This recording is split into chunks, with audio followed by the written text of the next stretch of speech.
Bukan.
Good morning, ladies and gentlemen, distinguished rector of Kalla Institute, respected keynote speakers, honored guests, fellow academics, industry practitioners, and all participants. It is a great pleasure and honor to welcome you to the International Conference on Technology, Innovation, and Sustainable Business. My name is Hani Alexandra, and I will serve as your Master of Ceremonies for today's program.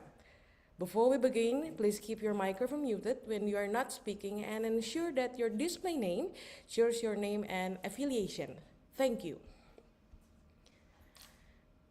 To formally open our conference, we will begin with the Indonesian national anthem, Indonesia Raya. As the session is conducted online, we kindly invite all participants to observe the anthem with due respect.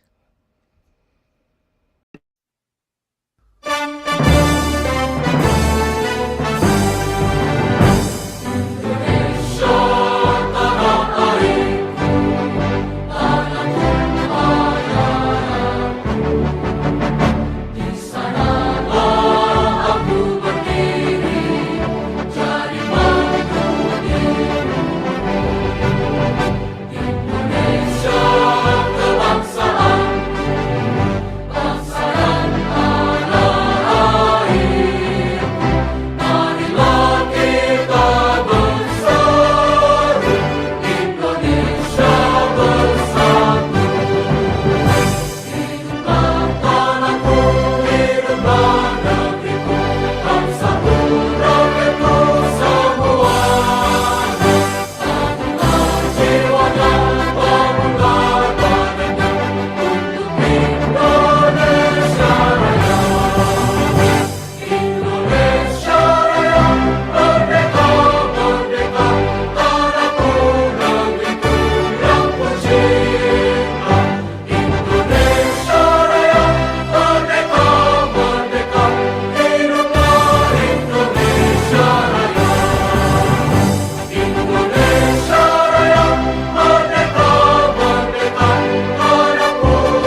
Ladies and gentlemen, before we begin, we would like to extend our sincere appreciation to our sponsors and partners, American Corner and the U.S. Embassy. Thank you for your valuable support in making this conference possible. To begin the session, we are honored to invite Director of Kalla Institute to deliver the welcoming speech. It is my great privilege to invite Mr. Shamril, Rector of Kalla Institute, to deliver the welcoming speech. Please join me in warmly welcoming Mr. Shamril. Thank you very much. Assalamualaikum warahmatullahi wabarakatuh. Waalaikumsalam warahmatullahi Waalaikumsalam. Selamat pagi, salam sejahtera. warahmatullahi wabarakatuh. Distinguished keynote speakers, respected scholars and researchers, industry leaders and practitioners, dear colleagues, student, and all participants. Yang kami hormati para pembicara, para peserta, peneliti, industri dan praktisi, juga para mahasiswa. Selamat pagi, good morning. Saya tadi coba lihat, sepertinya peserta sebagian besar juga dari Indonesia, jadi mohon izin di sambutan ini saya campur ya, agar kita bisa tetap berinteraksi. First of all, let us express our gratitude to Allah Subhanahu wa Ta'ala. Kita bersyukur hari ini kita bisa kumpul semua di tempat ini, meskipun secara virtual, in this international academic forum. On behalf of Kalla Institute, it is my great honor and pleasure to welcome you to our first international conference. Bagi kami, ini konferensi internasional pertama yang kami lakukan di Kalla Institute. Jadi kami sangat menghargai kehadiran Bapak Ibu semua di acara kami ini.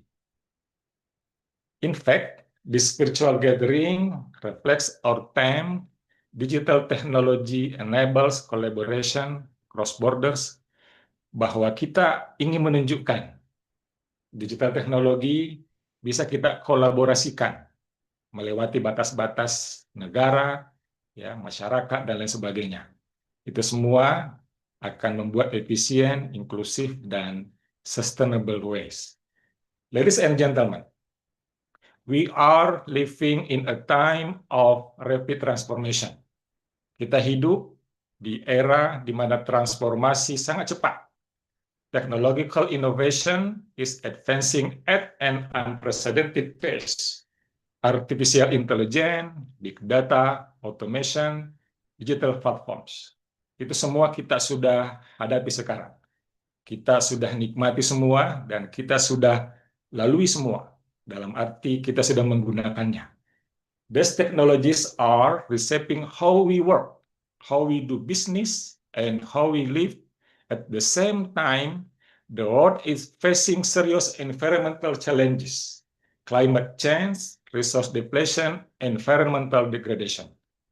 Nah, kita di Indonesia baru saja melihat banjir yang besar di Sumatera. Di satu sisi teknologi maju, tapi juga ternyata lingkungan banyak yang rusak. Nah, inilah yang kita hadapi. Teknologi yang maju dan lingkungan yang rusak. Nah, too often, technology and sustainability are discussed separately. Nah, selama ini teknologi dan lingkungan kadang didiskusikan terpisah. Sometimes they are even seen as conflicting priorities. Kadang dikonflikkan antara lingkungan atau teknologi. This conference is built on a different conviction. Digital innovation must go hand in hand with environmental responsibility. Nah, di seminar ini kita ingin, jangan kita benturkan. Mari kita diskusikan dengan baik bahwa digital inovasi, ya, inovasi digital juga ada tanggung jawab ke lingkungan. From our perspective, technology should not merely accelerate growth. It is also protect life, preserve balance, and ensure long-term benefit. Perspektif kami, tidak sekedar mendorong pertumbuhan, tapi juga harus menjaga kehidupan, menjaga keseimbangan, dan juga benefit jangka panjang. Kami ingin sampaikan kepada para peserta, kami di Kalla Group, salah satu misi perusahaan kami ya di naungan kampus kami ini, yang ketiganya itu menjaga lingkungan. Jadi di satu sisi bisnis, tapi juga misi yang ketiga bagaimana kami di Kalla juga turut berpartisipasi menjaga lingkungan. This responsibility demands wisdom, restraint, and accountability in how we innovate and conduct business. Sustainable business, therefore, is not only an economic strategy, it is also a moral responsibility. Nah, ini menarik, bagaimana bisnis dijalankan dengan ada misi lingkungan. Nah, sehingga ESG ya kami betul-betul jalankan, dan itu menjadi acuan agar betul-betul sesuai antara teknologi dan lingkungan. Today, we are invited to reflect on critical question. How can technology reduce environmental impact rather than intensify it? How can business leverage digital innovation to create value that is not only profitable, but also ethical and sustainable? And how can universities, industry, and policymakers work together to shape a future that benefits both people and the planet? Hadirin sekalian, kita mungkin pernah dengar tentang triple bottom line. Ada profit, ada people, dan ada planet. Inilah yang harus betul-betul kita perhatikan. Bagaimana perusahaan mencari profit, menjaga masyarakat, tapi juga menjaga bumi ini. At Kalla Institute, these questions are central to our mission. We aim to educate graduates who are technologically capable, entrepreneurial in mindset, and grounded in strong ethical values. Inilah tantangan kita di dunia perguruan tinggi, bagaimana kita melahirkan sarjana-sarjana yang juga tidak sekedar mampu di teknologi, mindsetnya di bisnis, tapi juga kuat di nilai-nilai dan etika. We believe higher education must play an active role through research, through innovation, and through real engagement with society. Kami percaya pendidikan tinggi bisa memainkan peran yang aktif di sini melalui penelitian, inovasi, dan membangun komunikasi, engagement yang baik dengan masyarakat. ASEAN, specifically Indonesia, provide a particularly important context. Our digital economy is growing rapidly.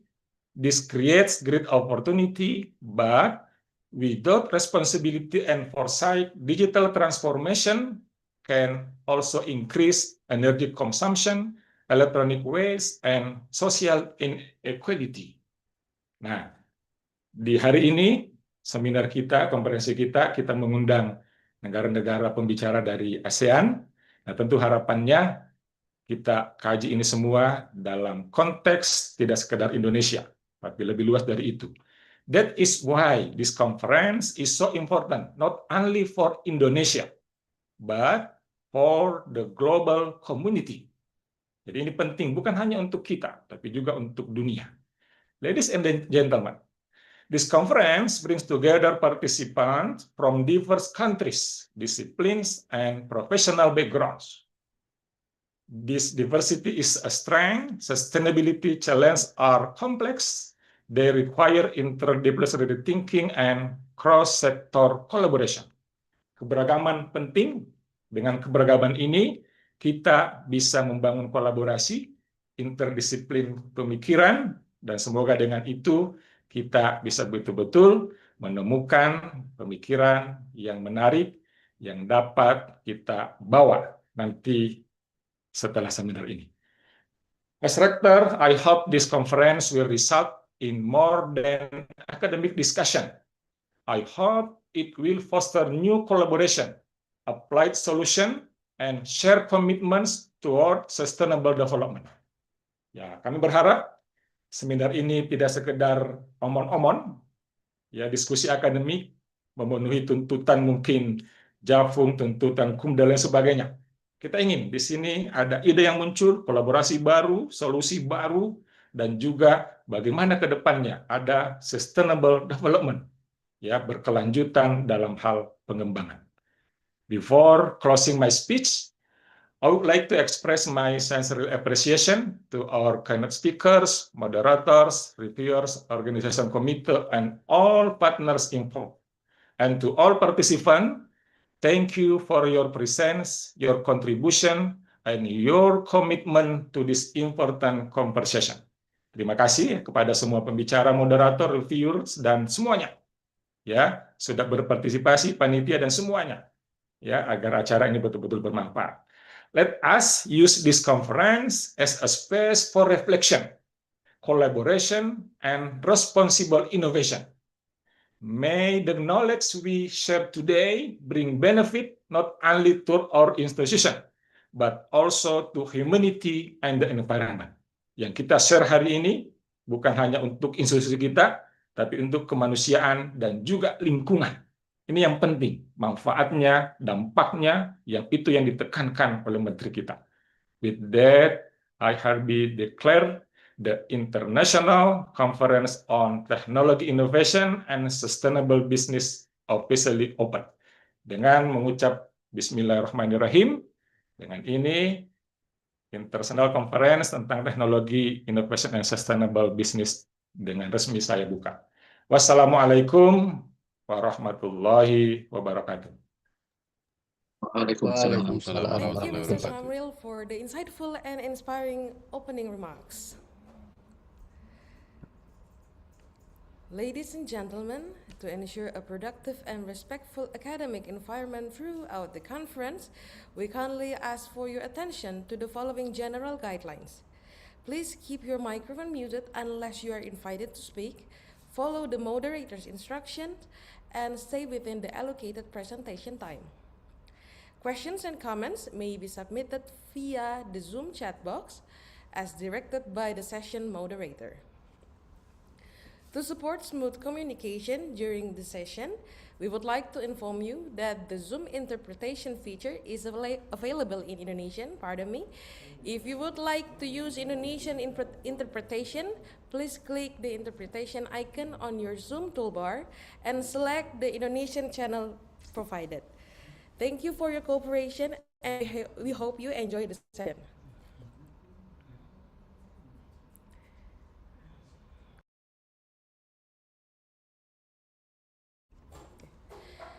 Distinguished participants, the conference will now continue to parallel paper presentation sessions conducted in breakout rooms. We kindly ask all participants to proceed to their assigned rooms and to follow the guidance of the respective moderators and organizing committee members.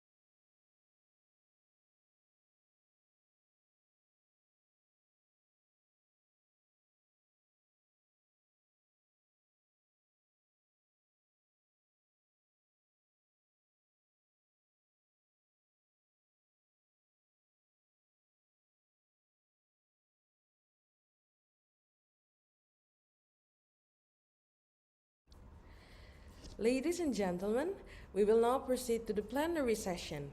It is my pleasure to introduce our plenary session moderator, who will guide us through the next part of the program. Please welcome Mr. Rahmat Sharif. Mr. Rahmat Sharif, are you here? Yeah, I'm listening. Thank you. Okay. Mr. Sharif, the session is now respectfully handed over to you. Thank you. Okay, thank you, Master of Ceremony. Of course, thanks Master of Ceremony, also the Rector of Kalla Institute for leading us to open this event today. Can you hear me, guys? Yeah, we can hear you very clear. Thank you, thank you. Assalamualaikum warahmatullahi wabarakatuh, and good morning, everyone. And I hope you all are in the good condition now. So in Indonesia, we are in the rain season now, so it's a bit cold this morning for me. Please let me introduce myself. I'm Rahmat Sarif. I am a lecturer and also a researcher in Kalla Institute of Technology and Business. And I will be getting this plenary session with this amazing speakers we have today, of course. Before we begin, first and foremost, for all of the participants, welcome to the first International Conference on Technology, Innovation and Sustainable Business, or ICTISB, organized by Kalla Institute of Technology and Business, Makassar, Indonesia. So as you may know, that the topic for today's event is about technology innovation and sustainable business, merging digitalization with environmental responsibility. So, today we are going to deeply discuss on how the trade-off between the technological advancement and sustainability can be taking a place in the business context. As a brief information, this ICTISB is an academic forum that brings scholars and also practitioners to elaborate on how the integration of technological innovation and also sustainable business practices can occur and run simultaneously. As we know that digital transformation highly continues to drive economic growth and also give effectivity and efficiency for the business, but at the same time, it also raises critical environmental and social challenges. So today, through the speech and presentation from our great speakers, and through the research elaborated by the participants in our paper presentation section, this forum will aim to foster interdisciplinary collaboration for building innovative, inclusive, and also environmentally responsible business ecosystems. So before we begin the plenary session and invite our speaker to begin their session, I'd like to tell some information in regard to this session. Firstly, please make sure that its participants' mic remains muted, and also the Q&A session will be held after all session for each speakers completed, but the participant will have a space to ask the question through the chat, and our team will record the question, and also your question that have been written in the chat will be asked in the Q&A session. And also we will also let some participants to ask directly in the Q&A session to our speakers. So just use the raise hand feature in the Zoom. Without further ado, I'd like to invite our first speaker today, Dr. Nguyen-Anh Thu, that will be deliver an interesting topic about diversity, equity, and inclusion culture for enterprise development, a case in Vietnam. Good morning, Dr. Thu. Good morning. Can you hear me? Yes, we can hear you clearly. Thank you so much. How are you? I'm good, thank you. Good. How are you Thank today? you. I'm good, thanks. It's a bit cold anyway in Makassar as this is a rainy season now. Thank you for joining us today. So in brief, Dr. Tu is a lecturer and also a researcher in Vietnam National University at School of Interdisciplinary Sciences and Arts. She has published massive publication in some of top-tier academic journals and focuses on some topics including strategic management, change management, and also leadership. So without any more delays, I'll now give the stage to Dr. Tu to deliver her presentation. Please, Dr. Tu, the time is yours. Many thanks, Mr. Moderator. Good morning, everyone. I'm Thư, and today I and my colleagues, Ms. Ian, we are lecturers in the Faculty of Management and Creative Economics, School of Interdisciplinary Sciences and Arts, a member of Vietnam National University, Hanoi. Today, we feel very happy to share a part of our research project on DEI culture for enterprise sustainable development in Vietnam. So, diversity, equity, and inclusion, shortly called DEI, has become increasingly recognized as critical issues in society. So far, DEI is still an important concern in many areas of society and business. As society changes, the world has developed rapidly and become more complex. So, the concept and focuses of DEI continued to evolve. Globalization and the pandemic also forced people to work in new ways. That has added new dimensions of diversity to work organizations. Regarding work schedules, location, and employment relationship, this changing environment has forced organizations to face the challenges of embracing diversity and ensuring inclusion and fairness. The same enterprise sustainable development has received much academic attention. So to continue promoting DEI in organizations in order to develop enterprise sustainability, we need to understand the mechanism of how DEI contributes to ESG, and then how organizations can develop DEI in the current challenging context. So please, can you help me to share the slide, or I'm going to share a slide from my screen? The organizing committee, please. Would you like me to share my slide, or you will help me to share? We can share for you, Dr. Okay, I will share. Thank you so much. Yeah, okay. wait a second. Please wait a minute. I'm going to share the slide. Share for you. Sorry, could you help me to share those?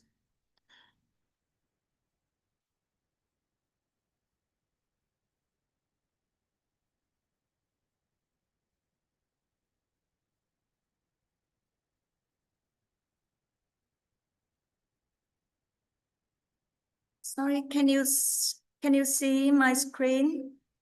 Yes, we can see it. Sorry, 1 minute. Wait a minute, please.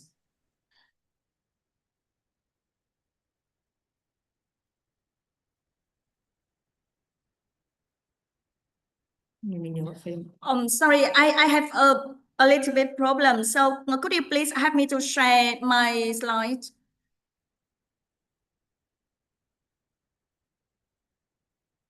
Yes, wait a minute, Dr. Tu. We can share it for you. Thanks a lot. Yeah, no worries.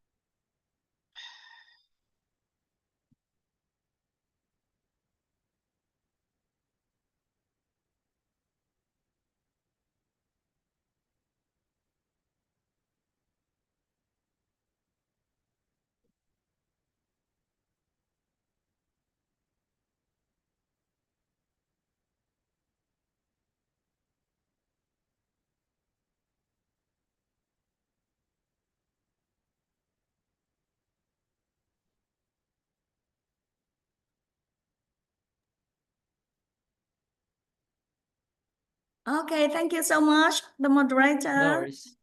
Thanks a lot. Okay, so please move to the next slide. Yeah, thank you. So as I said before, to continue promoting DEI in organizations, we need to understand the mechanism of how DEI contributes to ESG, and then how organizations can develop DEI in the current challenging context. So our research about DEI for ESG include three main parts. The overview of DEI and ESG. And then I would like to share a little bit about one case study in Vietnam. Please move to the next slide.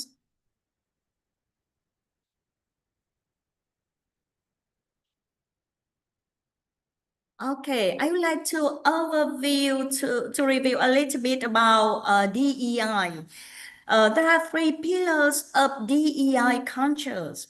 That is, diversity is defined as representation of differences among people in work units. And the second one is inclusion. That involves how different the third one is inclusion. That involves how the different representations of people are engaged, blend, and build relationship within an organization. And the second one is equity. That refers to an effort to close the gaps in access, opportunity, and resources that people have, which hamper their outcomes. So, to understand more about diversity, there are three core forms of diversity. The first one is observational diversity. That includes the demographic diversity, like gender, race, color, religion, and nationality. The second one is job-related diversity, which includes different professional expertise, education, perspectives, experience, culture, backgrounds, language, and communication styles. Deep diversity is the last one. That is characterized as disagreement on continuous attributes such as values, attitudes, uniqueness, and inequality of design resources among unit members.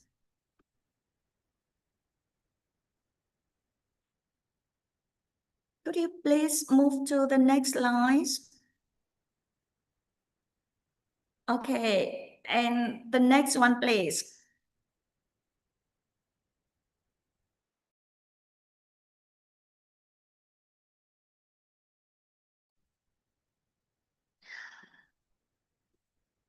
Okay, often there is a confusion as to whether organizations should provide equality or equity in the workplace.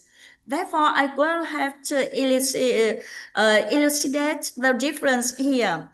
Equality means that each employee or employee groups of people is given the same resources and opportunities, while equity recognizes that each person has different circumstances and allocates the exact resources and opportunities they need to reach an equal outcome.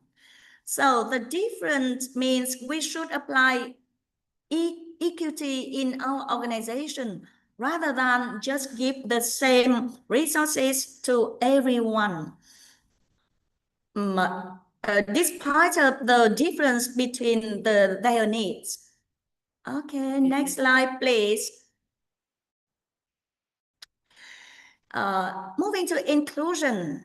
Why we know inclusion refers to how the different representation of people are engaged, blended, and build relationship with an organization. There are two terms raised from here. That is diversity climate and inclusive climate. A little bit different between these terms. Diversity climate refers to the degree to which a firm advocates fair human resource policy and socially integrates underrepresented employees, while inclusive climate exists with 3 dimensions, including fairly implemented employment practices, integration of differences, and inclusion in decision-making. So we should we should focus on the difference between these terms so that we can use it correctly. Next, please. There are 3 benefits of DEI culture for organization. DEI can enhance organizational outcomes, boost effectiveness and productivity, and also improve corporate reputation. Why? Because it brings innovative, creative ideas to the organization.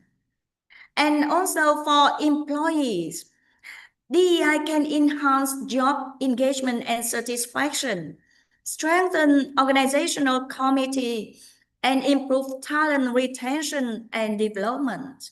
When employees feel respected, the differences are taken into decision making. So DEI can promote collaboration among individuals of various backgrounds and fight against prejudice and discrimination. If employees feel recognized when they are treated adequately to what they contribute to their organization, also employees will satisfied when the opportunities and resources are offered properly to get their job done. So the employee will highly engage with their job and their organization by being willing to make more personal effort to help organization grow. Next, please. Okay. However, diversity is a double-edged sword for organizational effectiveness. It can be a source of conflict and obstacle to group cohesion and social integration. But it also can be a source of synergy and learning for creativity. So diversity climate may also quickly be recognized as the complex characteristic underlying diverse, leading to unconscious bias against the differences and historically institutional inequality between groups. Diversity climate may stimulate resentment or backlash from privileged groups, but therefore it does not encourage a synergetic effect from diverse employees. So diversity need being respected and combined with equity and inclusion values to eliminate the resentment or backlash. So next, please. Of course, because of some drawbacks I mentioned earlier, there are some costs of excluding DEI. Organizations without a DEI culture face systematic risks that undermine sustainability. For example, lacking of DEI can lead to increasing workplace politics, abetting hierarchical bias, and loss of diverse perspectives leading to a poor innovation. Okay, now my colleague Ms. Yen will present the overview of enterprise sustainable development, shortly called ESD. Please, Ms. Yen. Okay, good morning, everyone. Next slide, please. Okay. Next slide, please. Thank you so much. Hi. Good morning, everyone. Let's start with the definition of sustainable development. According to the World Commission on Environment and Development, sustainable development is development that meets the needs of the present without compromising and the ability of future generations to meet their own needs. This definition is important because it highlights two key ideas. First, development is not only about growth today, it's about responsibility over time. Second, it pushes us to think beyond short-term results and consider long-term impacts on society and the environment. And this is exactly where DEI becomes relevant. If organizations want to be sustainable, they cannot ignore fairness, inclusion, and equal opportunity as part of their long-term development. And move to enterprise sustainability. What enterprise sustainability means. The United Nations Global Compact defines enterprise sustainability as the delivery of long-term value in financial, environmental, social, and ethical terms. So enterprise sustainability is not about profits. It's about how a firm creates value while managing financial performance, environmental impact, social outcomes such as decent work and inclusion and ethical conduct. From this view, DEI fits naturally into enterprise sustainability because it strengthens the social and ethical dimensions. Yeah, for example, fair access to opportunity, employee voice, and a workplace culture where people are treated with dignity. Okay, now how do companies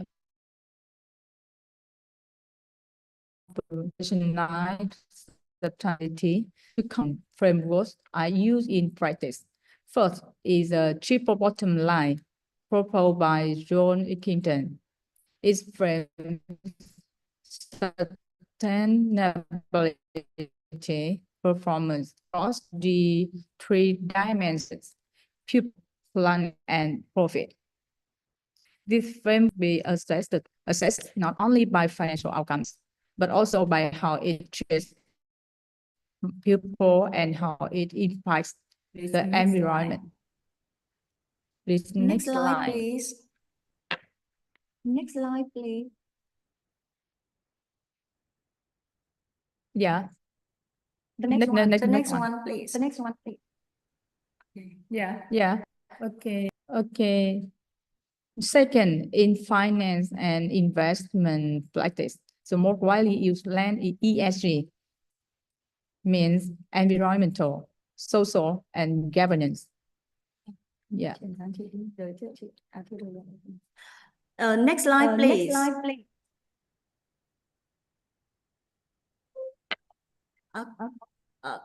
The next one. Next one, please. I know the time is. Okay, thank you. Based on the foundation of DEI and ESD, we plan to do a research project to investigate the relationship between DEI and ESD in about 5 companies. So far, we have completed collecting data from 2 cases. And now I would like to share with you the research design and our project. In a case, we have completed the data analysis. Firstly, we developed two research questions. The first one is how has DEI been implementing in the examined Vietnamese company? And the second one is how does DEI contribute to the sustainable development of the company?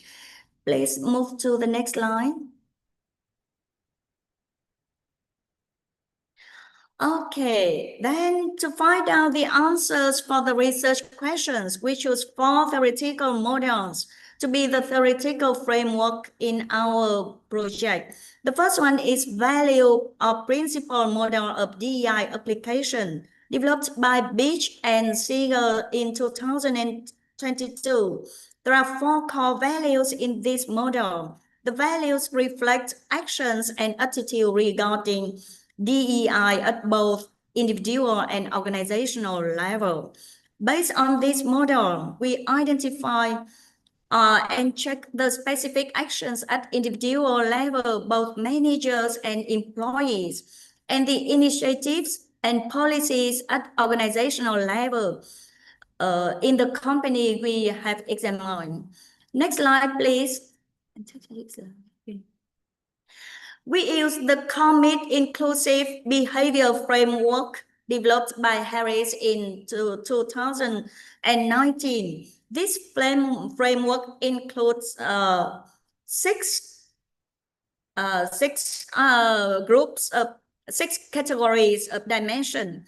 The first one is commit to courageous action, open to your eyes and ears, move beyond lip service, make room for controversy and conflict, invite new perspective, and tell the truth even when it hurts.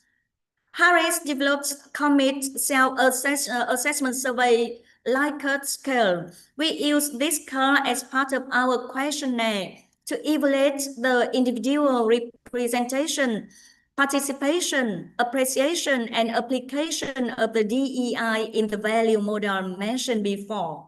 Next slide, please.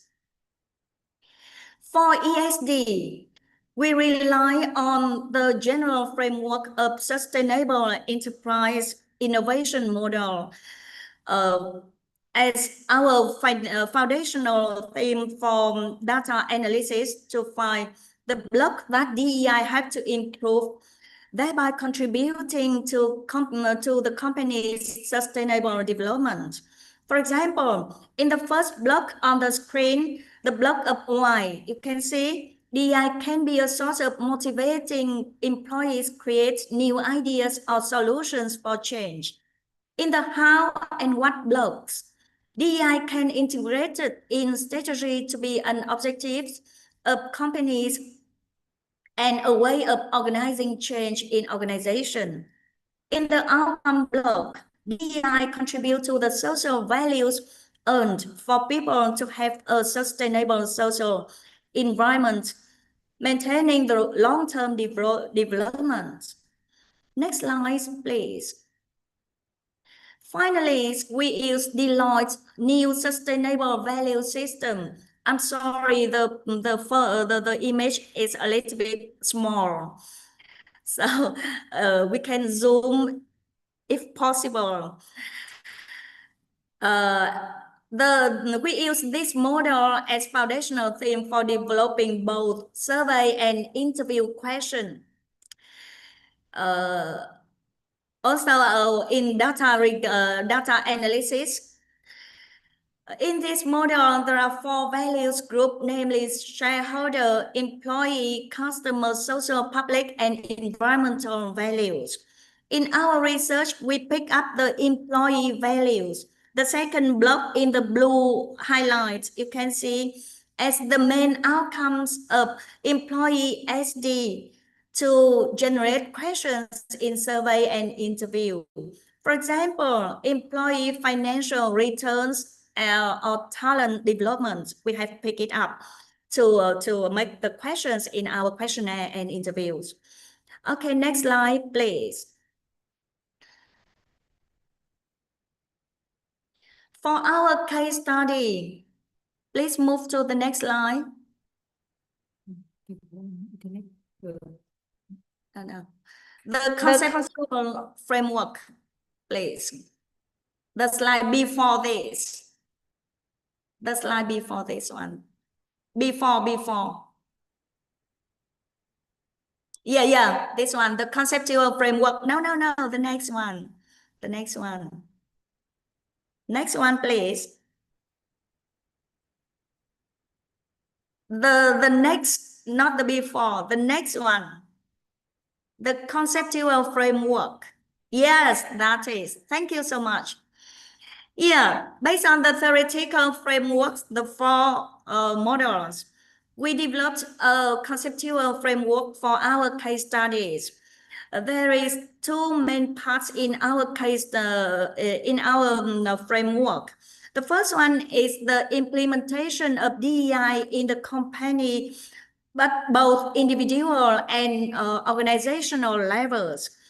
By implementing DEI, the company can achieve the employee sustainable values. This is the part we pick up from Deloitte's models. And the employee sustainable values will include financial returns, employee development, employee DEI experience, and employee engagement. Next slide, please. For the methods, we use both quantitative and qualitative methods. For quantitative, we developed questionnaire survey. In our questionnaire, there are three main parts. The first one, we use the commit inclusive behavior framework as the question to ask about individual implementation of DEI. And the second one, we use DEI survey developed by Person et al. In 2015, includes including common purpose, appreciation of individual attributes, sense of belonging, access to opportunity, equitable reward and recognition, cultural competence and respect. And the final one, we developed some questions for organizational programs, policy activities for DEI development. And for the interview, we use in-depth interviews with 5 people in the company in the first case, as I said before. Please move to the next slide, please.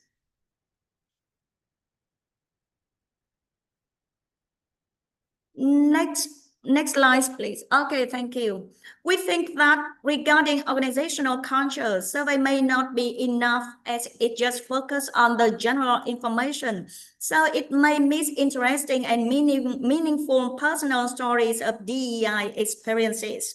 So we conducted 5 interviews with the company's managers and employees to find out whether there is an alignment of DEI solution with organizational needs and strategy, organizational policy and activities, and how employees' experiences and recommend DEI in the company. Please move to the next slide. Now a little bit about our findings. We received in the first case, that is a company working in nursing home for older people. They have 250 staff and only 72 staff respond to our questions. So the response rate just 28.8%.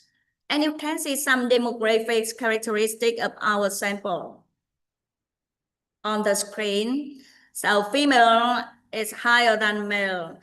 The people from 25 years old is higher than other group, than the below 25. And most of the respondents working from 1 year and above in the company. Next slide, please. Because of the small sample size, We did not use advanced statistic techniques like SEM. We just use frequencies to analyze the survey data. We hope that after collect all 5 case studies, we have bigger sample size, bigger respondents rate. So we will use the advanced statistic techniques like SEM. Looking at the commit responses, we found that nearly 80% of respondents actively implement DEI actions in this company. This opened a positive picture of DEI implementation at individual level in the company. Next slide, please. Okay. Next slide, move to finding tools. Next slide, please. Thank you. Looking at the company's policies and activities, we continue seeing a high policy appreciation, meaning over 70% of respondents, except for training and wisdom blowing, just from 61 to 65 respondents agree with the policy and activities in the company. This indicates that training and wisdom blowing can be the areas of improvement. It is considerable that the percentage of employees' agreement on the company's DEI policies and activities is far lower than that of the managers. You can see the percentage on the screen. This flyer reflects a gap between managers and employees' perception, possibly leading to a need for training or staff's open discussion on DEI to explain the gap and determine proper solution. Next slide, please. Next slide, please. Okay, thank you. To understand the relationship between the DEI practices that the staff feel with the sustainable values which the staff receive, we analyze the respondent opinions on their perceived sustainable values from the companies. Finding 3 show that over 80% of managers and employees agree that the DEI practice helped the company achieve sustainable values, except for the employees' lower agreement on financial returns. Of course, normally employees want higher returns, right? Thank you. Next slide, please. Finally, data from interviews supports the survey findings. Most interviewees experience a positive DEI environment in the company as they expect, including a human respect, recognized, happy, fun, supportive environment. In which environment the staff expected the representation of all DEI values. Interview data confirms positive DEI experience of the company staff. However, 2 threats were identified by the interviewees, including formalization gaps. That means no written DEI policy or implementation measures in the company. And the feedback fear. One interviewee said that sometimes people are hesitant to give straight feedback for fear of negatively affecting relationship. I think this can be this understandable because Vietnam, like another Asian country, we have the culture of saving face. So normally it's not easy for people to give straight feedback for someone. So in this company, there is a case still like feedback fear. Thank you. Next slide, please. Combining the staff recommendations and the literature of the film, we synthesize 7 key components of DEI programs at the company should develop. The first one is policy review. Identify hidden bias in recruitment and promotion is emphasized in the interview and both in the questionnaire survey. And training that needs to focus on unconscious bias and soft inclusive skills. Recruitment and retention strategies should be developed much more. And research group like creating voluntary groups of employees to share about DEI and making group discussion for employees to understanding and to get the better way to work together. Leadership accountability is very important. That have to link DEI goals to performance objectives. Mentoring and sponsorship programs also help for the diversified talent development. Manager, as an example of implementing DEI, is mentioned by all of the interviewees. They want to see how the managers do about DEI. That's why they can copy, they can feel more safe in the working environment. So finally, we would like to conclude that DEI is a fundamental pillar of enterprise sustainable development because it creates sustainable values for employees. As many study, limitations are unavoidable in our studies. For example, the small sample only is improved when we collect for more from other case plans. And the barrier of culture and language may bring challenges to respondents to understand thoroughly the translated questionnaire. This may be a reason for the low response rate. Nevertheless, DEI is still very important in working environment today. So we recommend other academic research in the future can investigate more about this topic. Thank you so much. We end our presentation. Thanks a lot for your attention.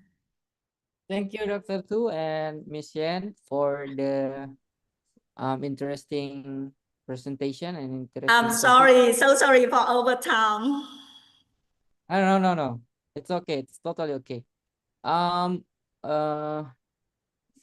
interesting topic delivered by Dr. Tu and Ms. Yen recently, which highlights the important aspect of diversity, equity, and inclusion, or the DEI culture in organization, and how to promote it, and also how DEI can contribute to the environmental, social, and governance, and also bring favorable benefits for organization and also employee as well.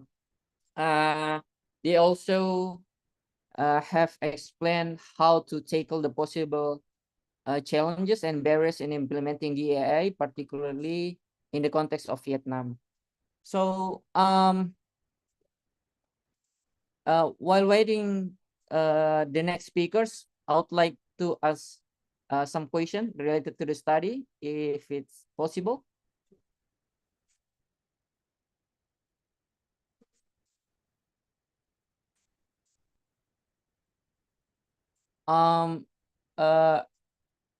Dr. Tu, can you elaborate more about what kind of industry involved in the recent research? Sorry? Can you elaborate what kind of industry that is Okay, involved it's in about the the industry is a nursing home for older people. The caring for older people. Yeah.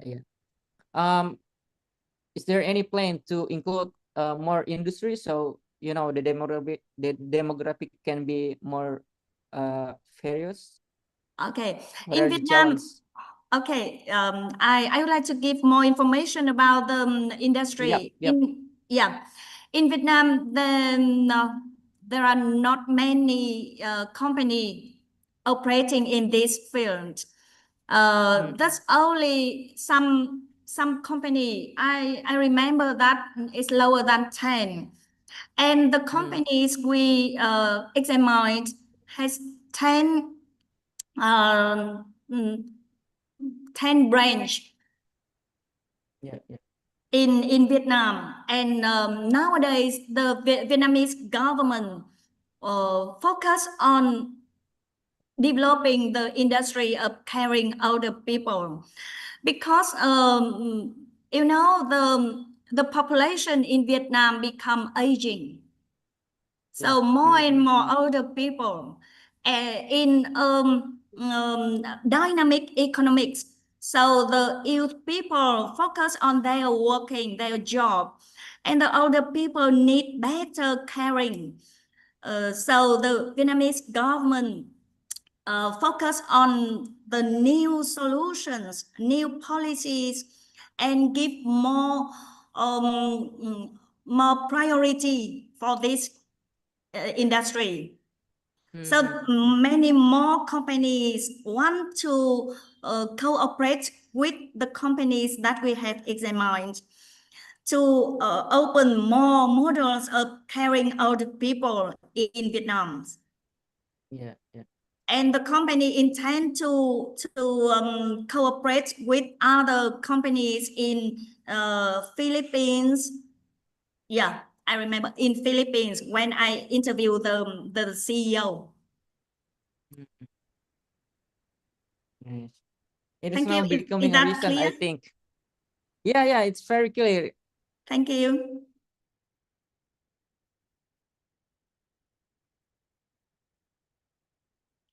Sorry, I can't hear. I think there is internet problems, so I couldn't hear anything you said. Can you hear me now? Sorry. Yeah. Yeah. I mean, I think it is becoming a reason for international collaboration, so that various countries can be included, and also various industry can be included. So the result can be more comprehensive, I think. Yeah. I do have another question while waiting for the next speaker. Sorry. In your findings, you mentioned a formalization gap where the company has a positive culture but no written DEI policy. For example, startups or SMEs in developing countries like Indonesia or Vietnam, is it better to focus first on building the culture, or should they establish written policy from day one to ensure sustainability? What do you think, Mr. Thu?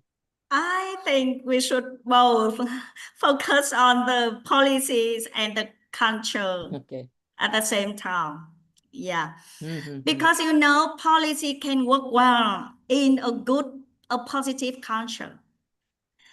If we can make a very good policies, but we put the policy like we put a seed in a not good land, it cannot work well. It cannot raise, cannot grow. So I think both culture and policy, we should be focused at the same time. At the organizational level, like in the company we have examined, the CEOs focus on both. They give the policy of returns, the policy of advancement, promotion for staff, very good. So newcomer said that, oh, so many returns for the newcomer. I feel satisfied. And the senior employees are very supportive for the newcomers.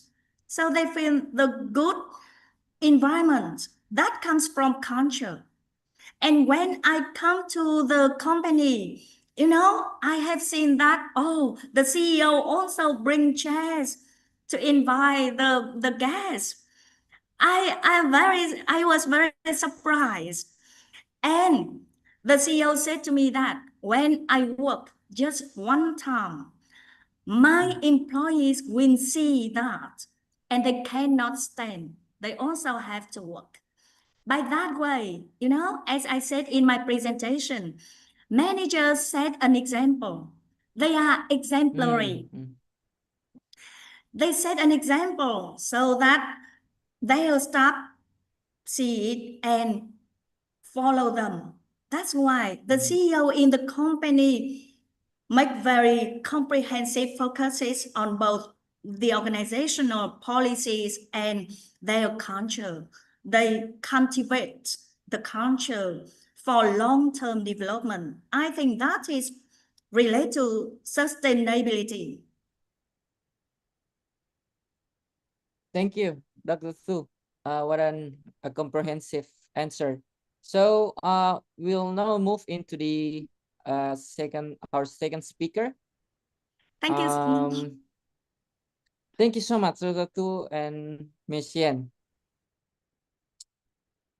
Yeah, thank you so much. No worries. So let's move into the second speaker. I'd like to yield the floor to our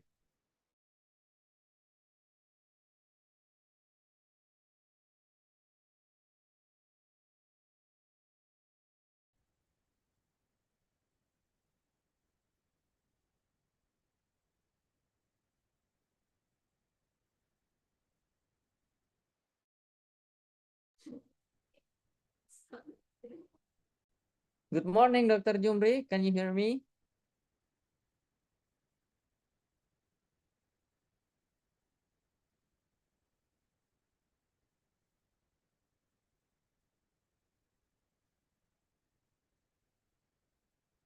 So as a brief introduction, Dr. Isma Addi Jumbri is a lecturer, researcher, and also marketing and business development manager, teaching faculty in Universiti Teknikal Malaysia Melaka, or UTeM.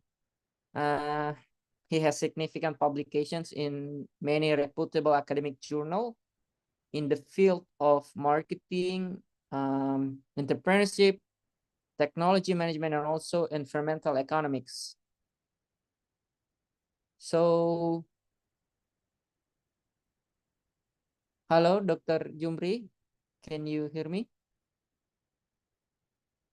Hello, Assalamualaikum. Can you hear my voice clearly right now? Yeah, I can hear you clearly. Thank you. Okay, thank you very much. I try good morning. to. Assalamualaikum, Dr. Jumbri. Waalaikumsalam. You can call me Isma. Actually, Okay, Dr. in Isma. Malaysia, Sorry. Isma Addi Jumbri. Jumbri is my father name. You can call me Isma. Okay, so I can call you Isma from right now. Thank you for joining us today. So without further ado, I think I'll get this test for you. Okay, can you please allow me to share my slide? I sent a request already to share my slide. Kindly please allow me to share my slide. Yes, we can. Okay. Wait, Okay, the time is yours. Okay. Dr. Isma. Thank you. Sorry, I share my slide again. Share sounds. Okay. Okay, first of all, thank you very much to the Kalla Institute because of invite me as one of the keynote speaker for this particular event, International Conference on Technology, Innovation and Sustainable Business. The topic that I will share with you all related to bringing industry to campus, the UTeM Teaching Factory Way. And first of all, I would like to apologize because some of my slide, almost majority of my slide in Bahasa Malaysia, but don't worry, I try to translate with you all. So congratulations to Kalla Institute because organizing this wonderful program, International Conference on Technology, Innovation and Sustainable Business, ICTISB 2025. My name is Madi Jumbri, you can call me Isma. So first of all, normally from Malaysia, because we are serumpun, we are almost similar. So I start my talk with pantun. Indah nama Sungai Melaka, tempat ikan kejar mengejar. Saya Isma dari Melaka, mohon berikan tunjuk ajar. Because of, I like this particular picture because this is one of the spot for tourism in Melaka. I would like to invite all the participants and organizers also come to Melaka because Melaka is not far away from airport. It is just about 130 minutes. 130 kilometers is around 1 hour 30 minutes. Not far away from the airport. So my name is Jumbri. At UTeM, my position as senior lecturers at Faculty of Technology Management and Technopreneurship. In starting 2021 to 2025, I was appointed as the director for CREATE, Center for Enterprise and Entrepreneurship Development. And after 4 years, university appointed me as a marketing and business development manager at the teaching factory UTeM. So normally at any university, especially at a public university, Center for Entrepreneurship, we want to inculcate students to instill entrepreneurial mindset and also to become entrepreneurs in the future, because entrepreneurs also will increase in terms of graduate employability. However, after 4 years, university requests me to change a new concept. We still maintain, CREATE, but we set up another center that we call Teaching Factory. So Teaching Factory is one of the mechanism where we not only depend on MOU. I believe that most of the university, they have MOU, but normally when we have MOU, we have external relationship with the industry. For example, maybe we visit the industry if we want to have our student exposure regarding current situation. But with the existence of Teaching Factory at UTeM, we once brings industry come inside the university. So that's why my topic today, I will share with you all regarding bringing industry to campus, the UTeM Teaching Factory ways. So a little bit about UTeM. UTeM is a public university, one of the public university located at Melaka. We consider the first technical public university and the 14th public university overall in Malaysia. Malaysia not too big compared to Indonesia. That's why we just only have about 20 public university, and UTeM consider number 14 a university, a public university in Malaysia. Established in 2000, so I believe that some of you all may be not familiar with UTeM. Some of you may be more familiar with Universiti Malaya, Universiti Kebangsaan Malaysia, Universiti Putra Malaysia, Universiti Sains Malaysia. But UTeM established in 2000, and last year on December we celebrate 25 years of anniversary of UTeM. And we rebrand UTeM in 2007 with the name of Universiti Teknikal Malaysia Melaka. Before that, we known as College Universiti Teknikal Kebangsaan Malaysia. Now, we recognize as UTeM, Universiti Teknikal Malaysia Melaka. And as I mentioned to you previously, UTeM located at Melaka. It is just about 130 kilometers. If we drive from Kuala Lumpur International Airport, KLIA, it is just about 1 hour 30 minutes. So if you visit to Malaysia, come to visit to UTeM, and we can have a collaboration together. And UTeM located at Melaka. Melaka some sort like Semarang, because I've experienced visit Indonesia. Semarang, we have Dutch from Belanda. So similar also at UTeM. And at UTeM, mostly our top management, especially our Vice Chancellor. Our Vice Chancellor is woman. Vice Chancellor similar like Rector at Indonesia. So Vice Chancellor is woman, around 43, 44 years old. Can be young professor. And we have 3 Deputy Vice Chancellor. Deputy Vice Chancellor, Academic and International, Prof. Rizal. And also we have Deputy Vice Chancellor, Research and Innovation, Professor Dr. Zairil Adha. And also Associate Professor Dato' Dr. Sabri, Deputy Vice Chancellor, Students Affairs and Alumni. So this is our achievements for 2025. So we currently right now under World University Ranking. And Currently, right now, we have about 7 faculties. 7 faculties. We just launched a new faculty last year. We call FAIC, Faculty of Artificial Intelligence and Cyber Security. So my faculty, Faculty of Technology Management and Technopreneurship. So similar like a business faculty, but we focus on technology management and technopreneurship. So before this, we have a lot of collaboration with industry. So this is more than 100 university industry collaboration. But most of the MOU, most of the collaboration that we have during that time outside the university. In 2020, university established teaching factory, and I take over for the marketing and business development manager starting from 2025, the middle of 2025. So during that time, my VC, my vice chancellor or rector, put the KPI that we must bring a lot of industry inside the university. Because when we bring industry inside the university, we also can hit the KPI for generating income generation. And we also can provide job in campus for the students. Normally in Malaysia, public university, 60% of the total students, from the total students, currently at UTeM, we have about 21,000 numbers of students. And almost 60% from our students can be categorized under B40 group. B40 group means that lower income group. So if we are able to bring industry inside the university, so we also have integration in terms of entrepreneurship, in terms of innovation, in terms of technology with the industry. At the same time, we are also able to provide students to have internship inside the university and also work inside the university.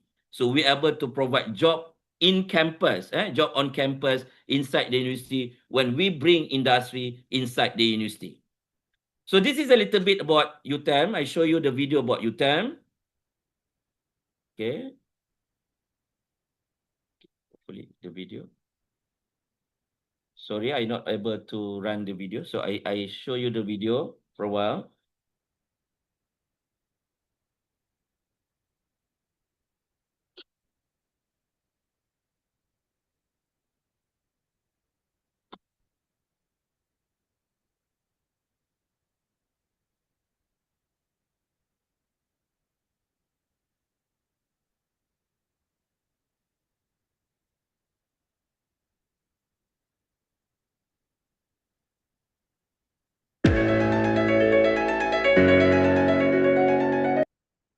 Universiti Teknikal Malaysia Melaka are widely known as UTeM was established on December the 1st, 2000.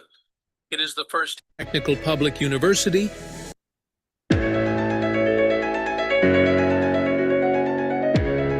Universiti Teknikal Malaysia Melaka are widely known as UTeM was established on December the 1st, 2000. It is the first technical public university and the 14th public university overall in Malaysia. UTeM is situated in the heart of Melaka and is acknowledged by UNESCO as a World Heritage Site that attracts tourists from all over the world to Malaysia. UTeM consists of 2 campuses, which are the main campus with 766 hectares that is located in Durian Tunggal, Alor Gajah, and Technology Campus in Ayer Kero, Melaka. UTeM spearheads technical education and vocational training, which is known as TVET in Malaysia, that aspires to produce professional, highly skilled, work-ready graduates to the nation. The UTeM education system is practical-oriented and focuses on problem-solving, teaching, executing, and experiencing learning. Universiti Teknikal Malaysia Melaka offers programs that complement the local and international industry demand. As a university that focuses on engineering, information technology, and technology management, UTeM Research Excellence is achieved based on UTeM thrust area of advanced manufacturing and computing technology. With the strategic formation of the Industry University Center as a teaching factory, students may benefit from acquiring experience and hands-on training based on the latest cutting-edge technology from the industry. The strategic partnership with fellow industry players in the implementation of teaching and learning on the campus was deemed as an effective way to progress TVET institution as the main driving force of the development of the nation's economy.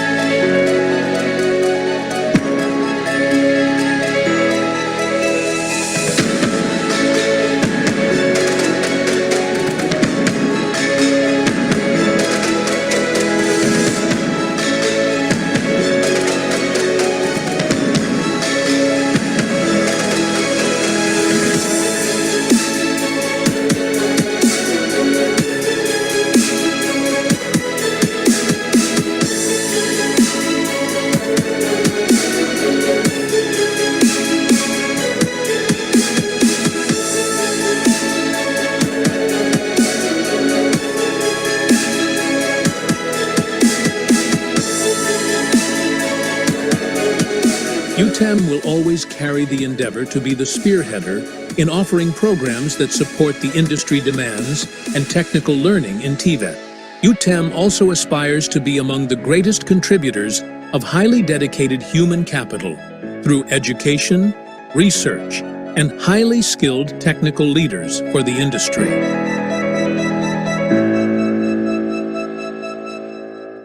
Okay, that's the overview about UTeM. So as I mentioned to you, before this, we already have networking, MOU, MOA with the, sorry, It's killing team productivity. wait, I need But for the to, first time, okay. We have MOU, MOA with the industry outside the university. So starting 2020, UTeM start to bring industry come to UTeM. So however, we start established 2020 and 2025, I joined with Teaching Factory. Now we bring industry inside the university. Why we bring inside the university? Because if we just visit the industry, you just gain experience and integrations between academia, integrations between students, and also industry, it is limited. But when we bring industry inside the university, so academician, and also the student also can involve in the manufacturing, can involve in the operation, and we also can provide job on campus to the students. Because I mentioned to you previously that normally for the public university, 60% of our students normally considered as the lower income group. So one is Teaching Factory. So Teaching Factory, under the Office of Deputy Vice Chancellor, Academic International, it is the university authority that focus on becoming a leading center for reference in advanced manufacturing and computing technology in the countries and the region. That's our ambitions. We want to bring industry come to the university. So currently right now, we teach students, we collab with industry, we teach students another certificate, which is a drone 3D printing. Means that when student internship at UTeM, especially at Teaching Factory, we also teach students regarding entrepreneurship, drone, and also 3D printing. And we also have collaboration with the company. I make it fast. We already have collaboration with one of the company that we call PT3. PT3 is the first industry that operate inside the university. PT3 actually is one of the learning center, not under UTeM, but we collab together. Means that we provide the place for the aerospace, for the MRO, maintenance, repairings, and overhaul for the engines. And we have training inside the university. So why PT3 consultant wants to operate inside the university? Because we can provide lecturers, we can provide facilities, but they need to rent the facilities. So another KPI, we're able to generating income inside the university. So they utilize our facilities. So this is one program we collab together with the PT3. We call Advanced Aerospace Manufacturing. So PT3 is a learning center, a private learning center, but operate inside the university. Because when they operate inside the university, so it is added value to that particular center. And at the same time, they can collab with us for any event. So this is about PT3. PT3, the outside the industry, as industry outside the university, they are operate inside the university. So this is the first industry that operate inside the university. So we collab together with this particular company. And in the future, currently right now, they just make training. In the future, we want to focus on the aerospace production, aerospace part of production. So this is the program. We also have train and play semiconductor inside the university. We collab with PT3 also. This is a collaboration between PT3, but we are also able to bring ST Engineering, one of the company from Singapore. We collab together with the networking from the industry. So industry also bring another industry to collab with the university. So that's why teaching factory is one of the mechanism how we can inculcate, how we can expand in terms of innovation, how we can integrate academician with the real industry. So teaching factory is another way how we can collab. With the PT3, we also have been introduced by PT3 with another industry from the Singapore. So this is another collaboration between industry. So we provide expertise. We provide students to work in industry, but that particular industry operate inside the university. So this is the in-house partnership between UTeM and also industry that we call PT3 Consultants Sdn Bhd from that focusing on aerospace. And in the future, I focus on in the future. So because of we have teaching factory, we also have program, STEM program, science, technologies program. So they have visit a lot from school to learn about drone, to learn about 3D printings, and also we expose regarding aerospace to the students, collaborations between school and also industry.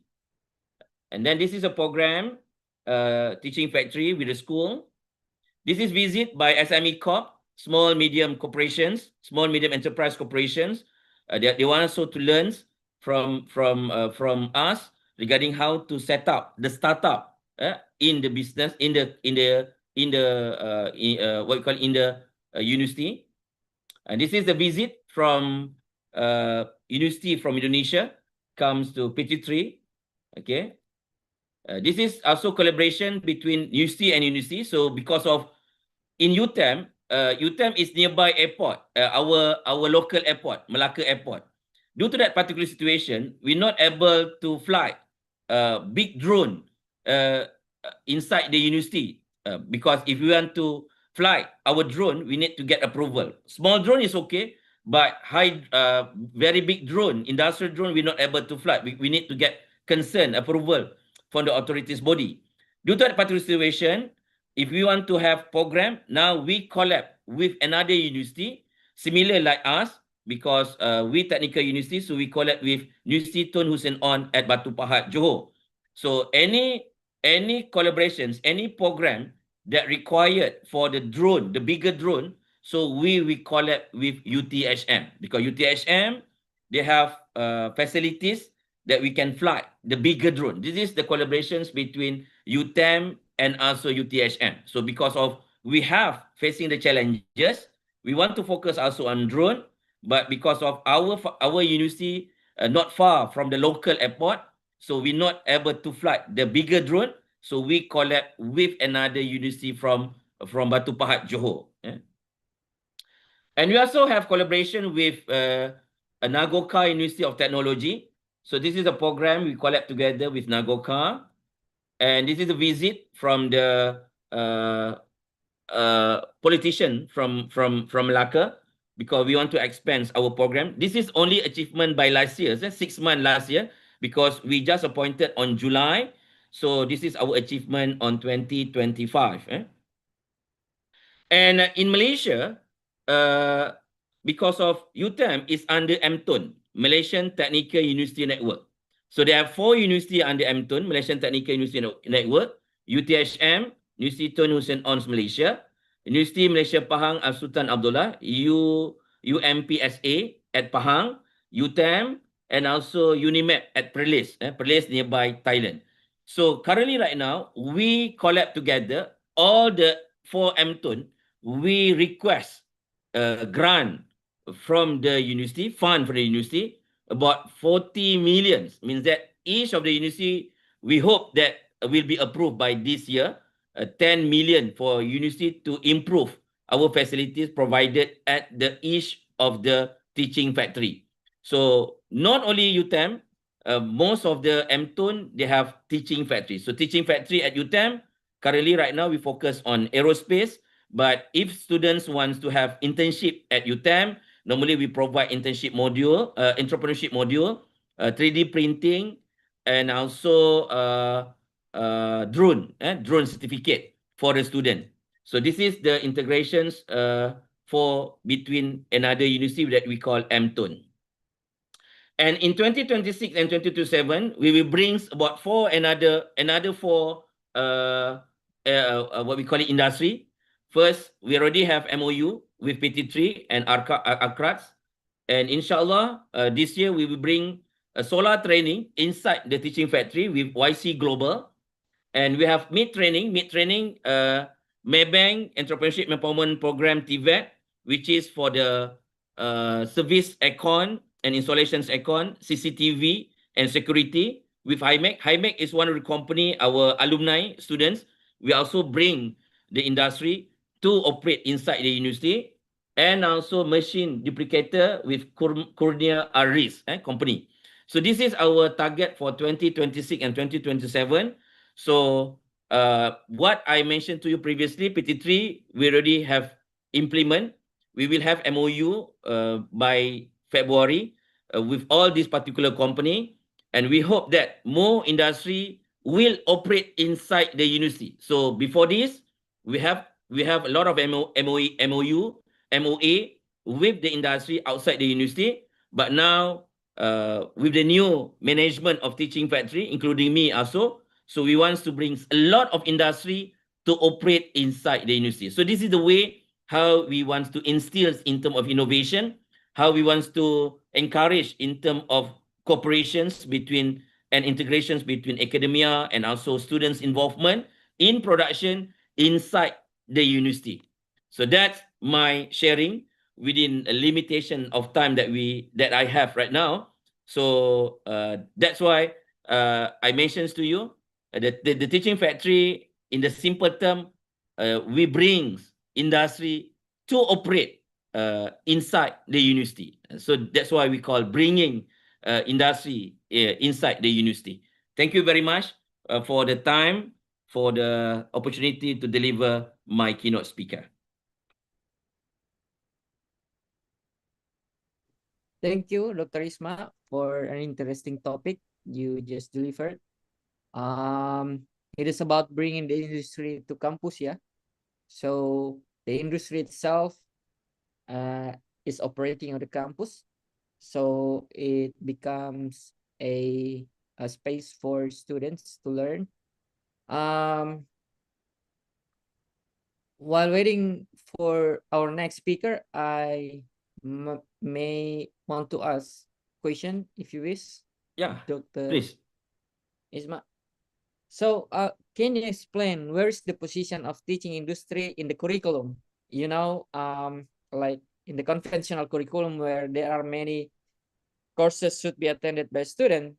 So how the learning process in teaching industry is taking place specifically for the students?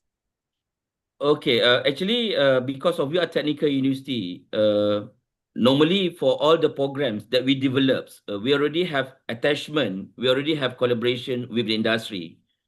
However, because of before this, we're not able to involve directly in the operations, in the production, because we just come visit, or the industry panel come to give comments. So we can see that there is lack in terms of involvement to understand the real production process.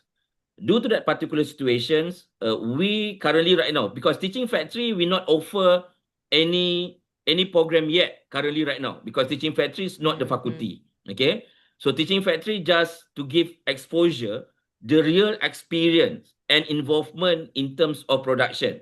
So in my teaching factory, we not offer any program, and we don't have any plan to offer any program, degree or diploma programs in the teaching factory, because teaching factory just for the exposure to the student. And currently right now, we focus more on internship, internship at the teaching factory. So students can have internship, real production, and then they can involve in the production, and we pay for the student for the internship, because in UTeM we have minimum requirement that student need to be paid by RM6.25 per hour. So when they are we have operation inside the university, so we will pay. But because the numbers of industry currently right now, we just only have one still operate inside the university. So due to that particular situation, we need to choose the suitable students, that really student that required to internship inside the university. Because when you internship inside the university, so you don't need to pay for the hostel, so you can get free stay in the hostel, so you able to reduce your cost. At the same times, we paid for you, so student get extra income when they are internship inside the university. So my KPI, I need to bring a lot of industry to rent the facilities that we provide inside the teaching factory, operate in the teaching factory, and hire our student to work with them inside the teaching factory. So that my KPI. And for the program, when we talk about degree or master's program or diploma program, currently right now, teaching factory not offer any program. We just provide another platform for the students to experience the real industry operations inside the university. So when industry required any expertise, we will link with another faculty. For example, maybe they required those who are expert in the production, so we refer to the faculty of related faculty, or maybe problems related AI. So I will connect them with the expertise at the Faculty of Artificial Intelligence and Cybersecurity. So we become a middleman to interact, and they use the facilities, they rent the facilities, but they're able to utilize, integrate with another expertise from another faculty. Yeah, thank you, Dr. Isma. I do have another question. We probably know that the teaching factory model is excellent for student skills, but it is expensive to maintain due to equipment and material costs. And okay, for the maintenance, actually we provide the facilities, but for the equipment that brings by the industry need to bear the cost by themselves. We just provide the facilities, we provide the expertise, we connect them with the expertise from the faculty. And one of the reasons why industry want to operate inside the university, because in terms of the rental, we provide the lowest rental, and we can provide them with the expertise. And this particular collaboration, it is FOC, because when you have problem in your operation, when we collab with the faculty, so it is FOC, free of charge. Only rental we provide and the area, but to maintain the machines that brings by the industry, they need to bear by themselves. So that because we have some sort like area we call factory in Malaysia, we call kilang, you call pabrik, right? Kilang, so yeah. The environment some sort like pabrik, the environment some sort like factory, but if you bring machines, the industry need to bring by themselves, by their cost, they need to maintain by themselves.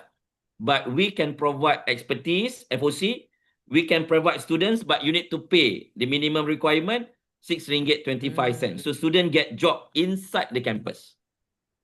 Okay. More about student. Can you explain the internship scheme implemented in UTeM?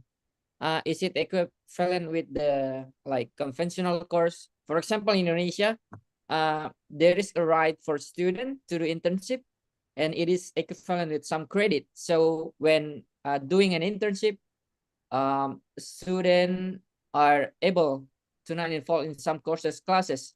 So what about in UTeM? What kind of scheme that implemented to do internship and also to encourage the student to involve in an internship program? Okay, thank you very much for that particular question. For internship, yes, I believe that we implement almost a similar approach that have been implemented in Indonesia. Yes, for students that required credit, so we provide credit. For example, maybe one semester internship at teaching factory. So we also provide the internship. We also have international internship program. But Okay. if that particular term durations very short, normally we consider as mobility, non-credit mobility. It can be considered. We have a few university from Indonesia come to have internship at teaching factory, but very short term. But for us, we consider as a mobility program, non-credit mobility. But depend based on negotiation, because in UTeM for our students, my faculty for the internship credit, it must be one semester, 6 months. But some university maybe 3 months, some university maybe just a few weeks. It depends, but based on requirement. So yes, we have credit, but some of the university from overseas, from the international, they also have internship. But for us, because the very short period of time, probably maybe 2 months or 3 months, we just consider as a mobility program. So Okay. we have when we have MOU, good for international collaboration, because I believe that for these particular programs, we not only share our experience, but we also want to have collaborations in terms of networking. So if we have networking, for example, if we have MOU, so when we have MOU, so for the internship, when students have internship or mobility program, we will fetch you all at the Kuala Lumpur International Airport by using our bus free of charge. In Malaysia, we call percuma. Percuma itu in Indonesia itu sia-sia kan? Gratis. But in Malaysia, percuma itu gratis. So when you have MOU, we fetch you all from the airport, we bring back you at the airport, and you can use the facilities, especially for the hostel, because we have hostel inside the university. So we have a few university from Indonesia also. We have mobility program. For example, Binus University, Atmajaya, they also bring students to here. And because of we have MOU and all that particular facilities, including also in terms of the hostel facilities, is FOC, gratis, percuma. Bukannya sia-sia, but it is gratis. Gratis. So more about the curriculum, Dr. Isma. Yeah. You know that industry changes very fast, and probably the standard machine might be obsolete in 3 years.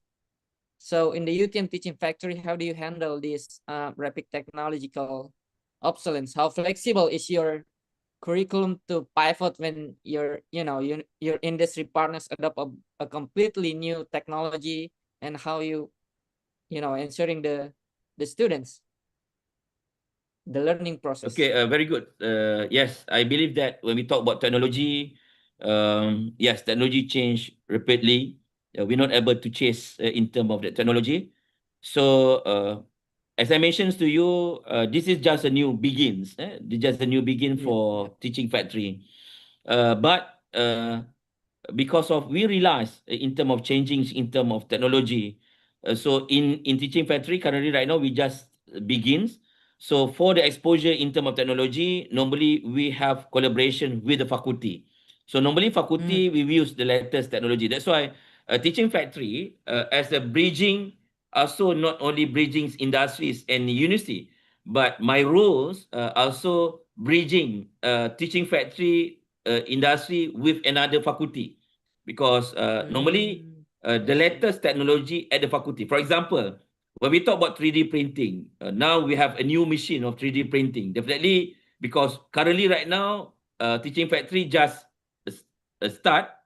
That's why under MTON we request 10 million ringgit. I'm not sure either government will approve or not for each of the university to get 10 million, because with 10 million, definitely we can get a new technology, new machine. But if we're not able to get that particular machine inside the teaching factory, So we use the machines.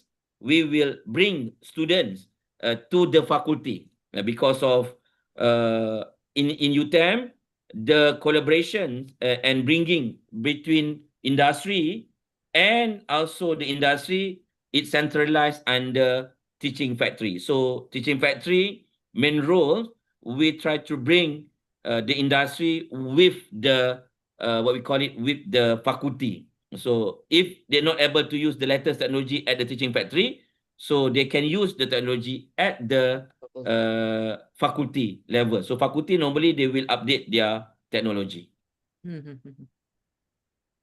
Thank you, Dr. Isma, for your comprehensive answers. Yeah, thank you very much. We'll move into our next keynote speakers. Please kindly move, Dr. Isma. Okay, thank you very much. Other Q&A sessions. So I remind for all participants that you can ask the questions for our speakers during this plenary session simply by writing down your question on the chat, and you can also mention for who your question is asked for by mentioning the speaker's name along with your questions. So, and also we will have a direct Q&A answer question session later. So you can simply use your raise hand feature in the Zoom. So let's move into our next speaker. The next speaker is Dr. Samsul Rijal, the Vice Rector of Kalla Institute of Technology and Business.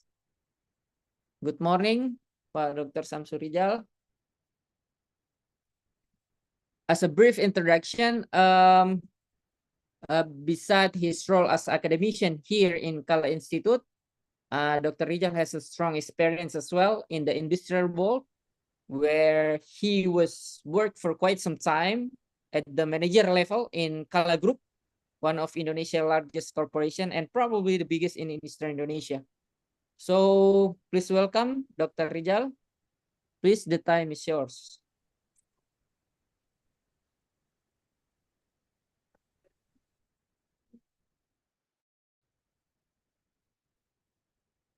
Okay, thank you, Pak.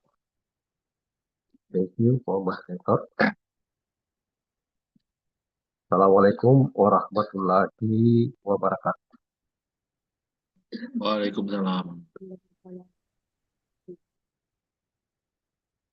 Okay.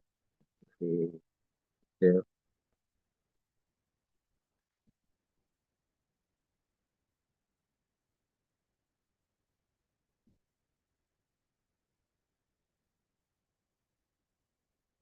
Good morning, ladies and gentlemen. It's a pleasure to be here with you today in this international conference. I am Samsul Rijal and I'm a Vice Rector of the Kalla Group. We have listened to excellent presentation from the best presenters from Vietnam and from Malaysia. And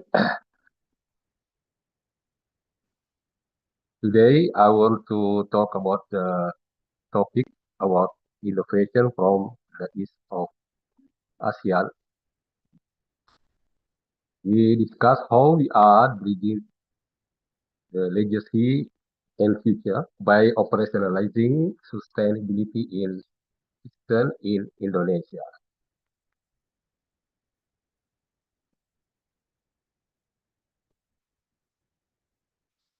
To understand our vision, let us first look at the strategic context of our region.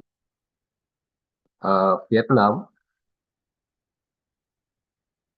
has firmly established itself as a global leader in manufacturing efficiency and supply chain industries. And then we look at Malaysia, a nation that has made a significant advancement in building a robust digital economy and a highly sophisticated financial technology landscape. And today I am here to complete this picture. Let us look to the east to see what the future holds.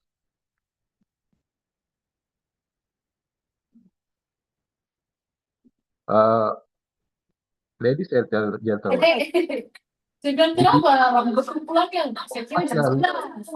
to thrive, we need a new strategic synthesis. This brings us to what we call the third pillar of ASEAN's growth triangle. On one side, we have Hanoi, focusing on manufacturing, and on the other hand, we have Kuala Lumpur, which focus on digital and finance. And now, completing this triangle, we have Makassar. Makassar, and especially the Kalla Institute, is positioned as the execution engine for sustainable resources, green energy, and applied technopreneurship. Ladies and gentlemen, we are not here to compete with each other.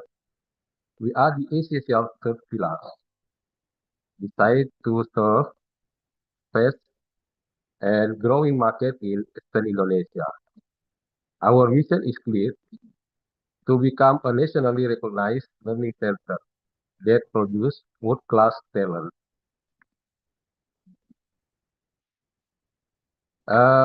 At the Kalla Institute, we are redefining what academic excellence look like. We discuss agility and competitiveness, and we have three distinct advantages. First, speed. Kalla Institute students complete their studies in 3 years and 5 months on average, which is significantly faster than the national standard. And the second one, we have proven our national competitiveness by winning prestigious research and community service grants, even against much older and more established universities in our region. And the third one, our graduates are what we call plug and play talent. They are equipped with professional certification from national bodies and international partners such as Microsoft. In fields such as digital marketing, human resource management, and data analytics. In addition, we do not just teach sustainability, but we live it. Our campus serves as a lighting laboratory through our digital transformation initiative. And when we see based on the last data in 2025, we have achieved a 25% energy use reduction, surpassing our initial target. And we have also reduced plastic waste by 45% and reduced paper usage by 35%. We practice what we are focused every single day. Ladies and gentlemen, let's see, as I said before, as a technopreneur campus, our ultimate goal is to create the engine of the local economy from the ground up. We are not just training employees, we are creating job creators. Ladies and gentlemen, I'm proud to say that we have a 98% employability rate. This means that our graduates are productively running our business. It's about 52% and pursuing professional 36% and pursuing to this almost immediately. Ladies and gentlemen, please look at the brand on this slide. That are not just classroom, There are market realities from sped club perfume to cars coffee and lunet scarf. These are in business funded by our students with campus support, especially they are totally supported by our business incubator department. We are moving students from the classroom directly into the heart of the market.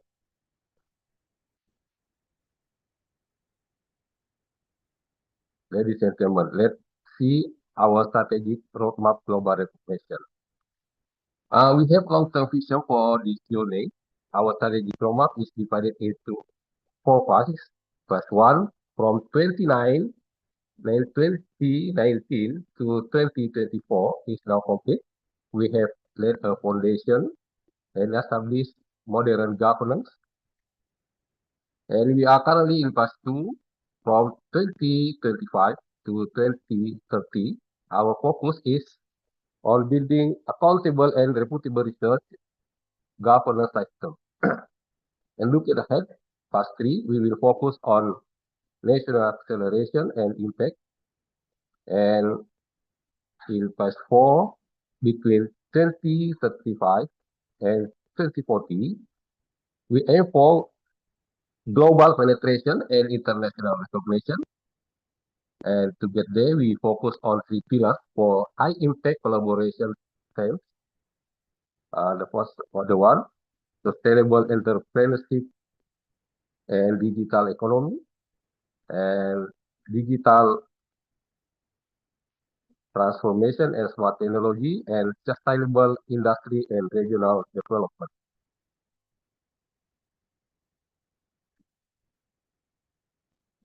What makes the Kalla Institute truly unique? It is our lighting laboratory. Our high impact collaboration teams before will meet and integrate with the Kalla business ecosystem. We are at the research and innovation core of a massive industrial ecosystem, spanning energy, automotive, construction, and logistics. They are provide our researchers and partners with 3 key advantages. The first one is data access. We have unprecedented access to real world industry. And the second one, validation sandbox. We provide a real world environment for testing and interviewing new innovation. And the third one is direct downstreaming. We offer a clear and direct pathway from research in the laboratory to practical application in the industry. Whether it is hydroelectric power or maritime logistics, and we have the infrastructure to make it happen.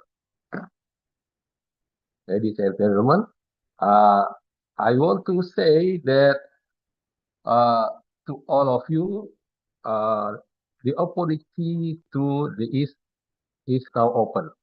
You are completely opening the door to society, to entrepreneurs, and of course, all of you to move forward together.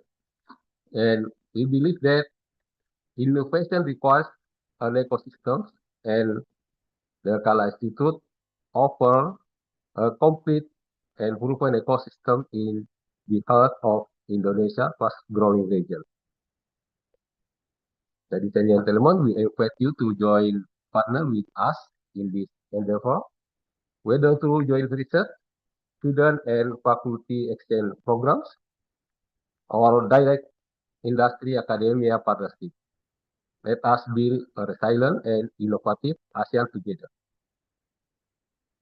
Thank you very much for your time, and I look forward to our future collaboration. Thank you very much. Thank you, Dr. Rizal. What an interesting explanation. Yeah, Dr. Rizal has explained how university, particularly Kalla Institute, run some sustainability initiations and how the university builds collaboration ecosystem both locally and globally to develop super ready talents that are suitable for industry in the future.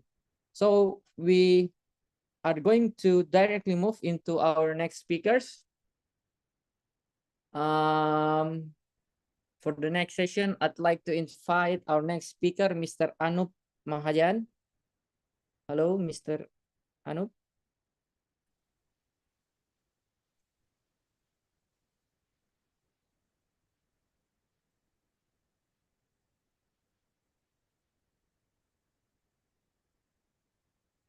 So as an introduction, Mr. Anup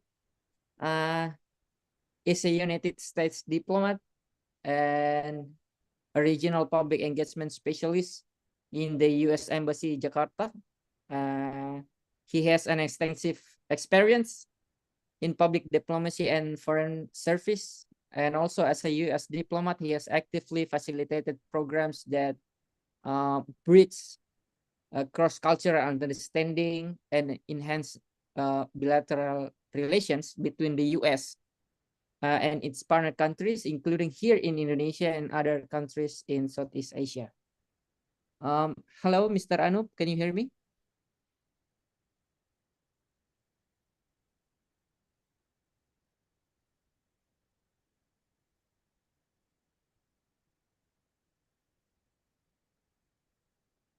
Hello.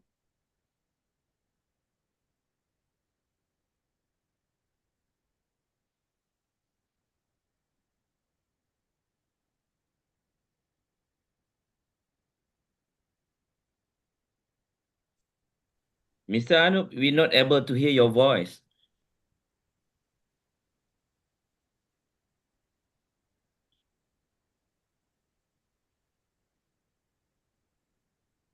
Maybe someone need to inform Mr. Anup. We're not able to hear his voice.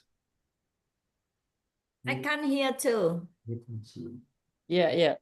Wait a minute. Sorry for the technical problem.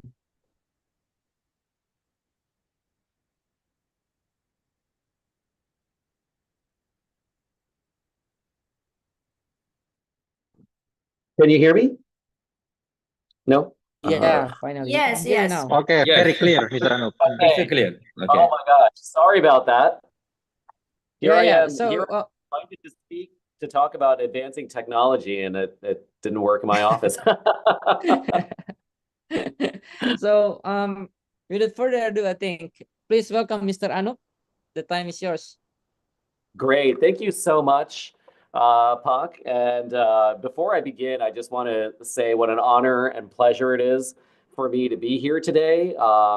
And I want to thank the Kalla Institute for extending this wonderful invitation for me. And it's also near and dear to my heart also because, we, as you know, we here in the U.S. Embassy in Jakarta, we partner with Kalla Institute on the American Corner in Makassar as well. So I want to thank the Kalla Institute for their generous support of our American Corner as well, which I will talk about in a little bit in my talk. So it's an honor for me to be here today.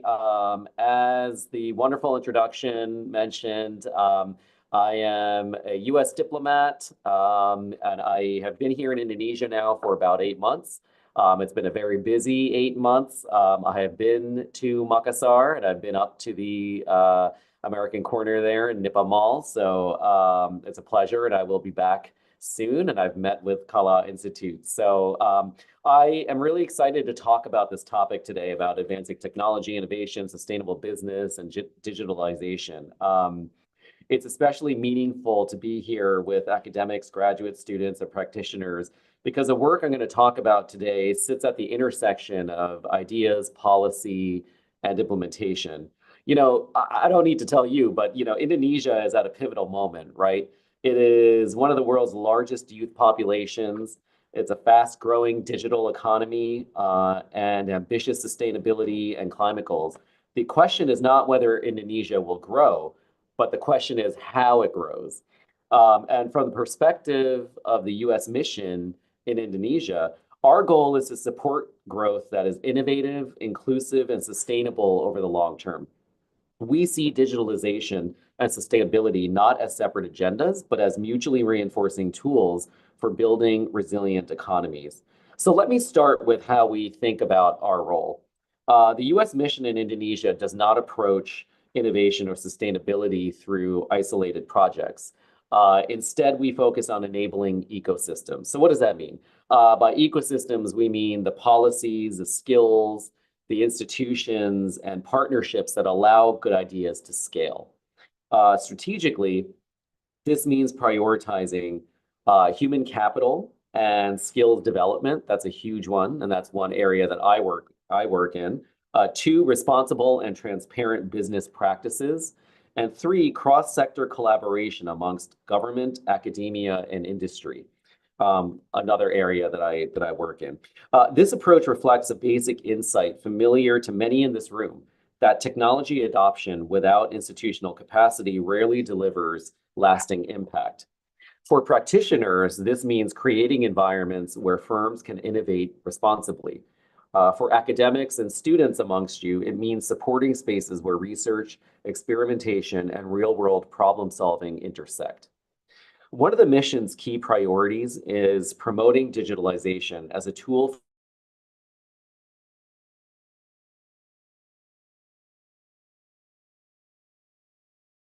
Oh, for some reason I was muted. Can you hear me still? Yeah, you can hear it now. Oh, okay, good.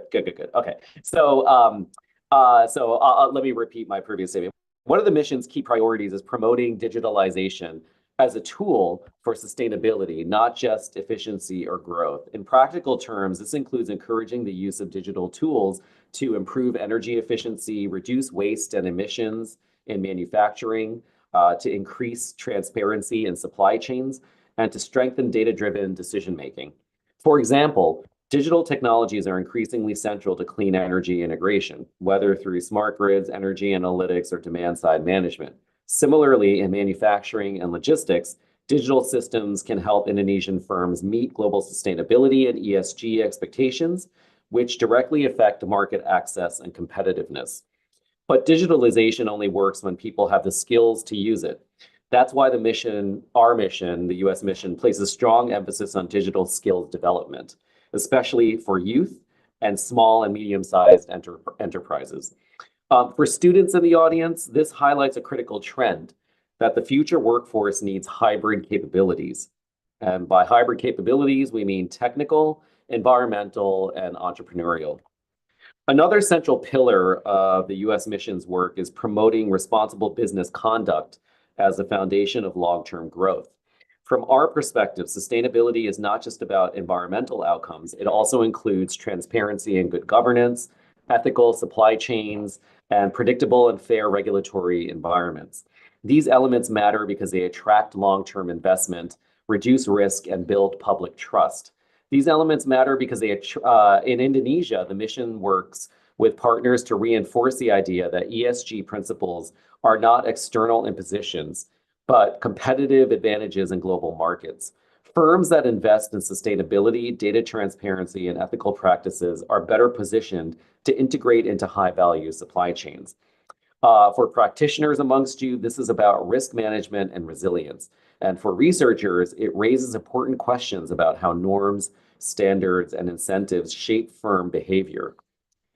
A distinctive feature of the US mission's approach is its emphasis on public engagement. Now, this is near and dear to my heart for where I work in public diplomacy.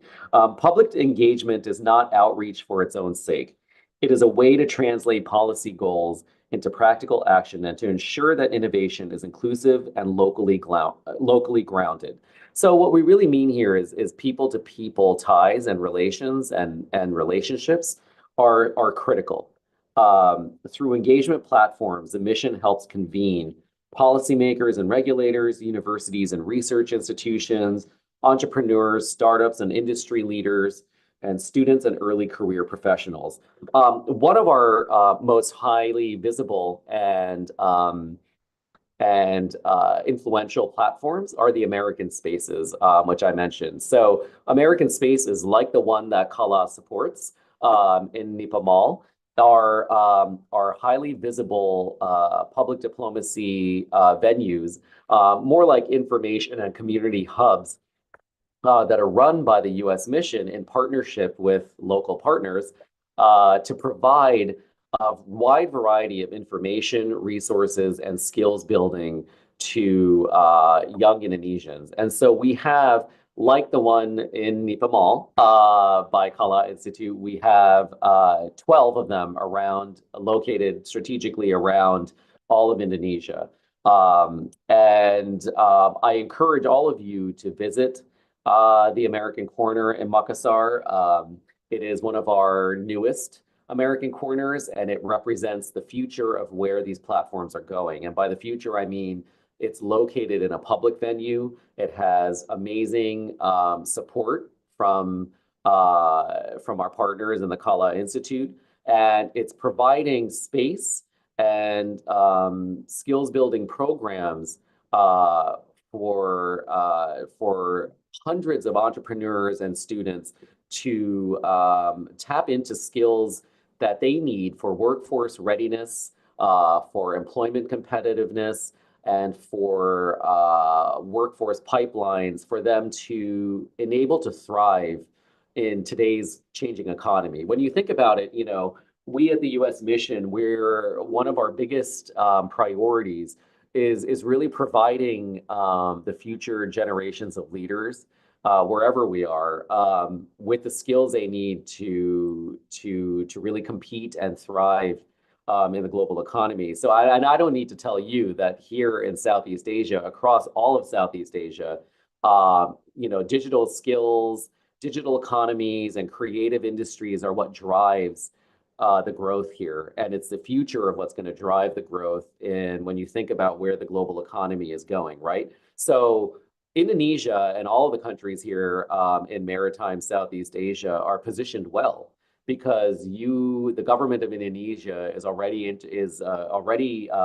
investing in the creative economies and creative regions around Indonesia. You know, I just had a meeting 3 weeks ago with Ekraf, with the minister there, and it's really exciting what the plans are around Indonesia for really investing in these hubs. And so what we're doing with American Spaces is we're going to be aligning in the next 2 to 5 to 10 years. We want to align our efforts with Ekraf and with where the community hubs are and where the creative regions are in Indonesia, because this is with the combined effort and the combined partnership between American Corners and American Spaces and government of Indonesia, creative economies, we will really be well positioned to partner with Indonesia on providing critical skills to young people. So what are some of the skills? What are some of the programs that we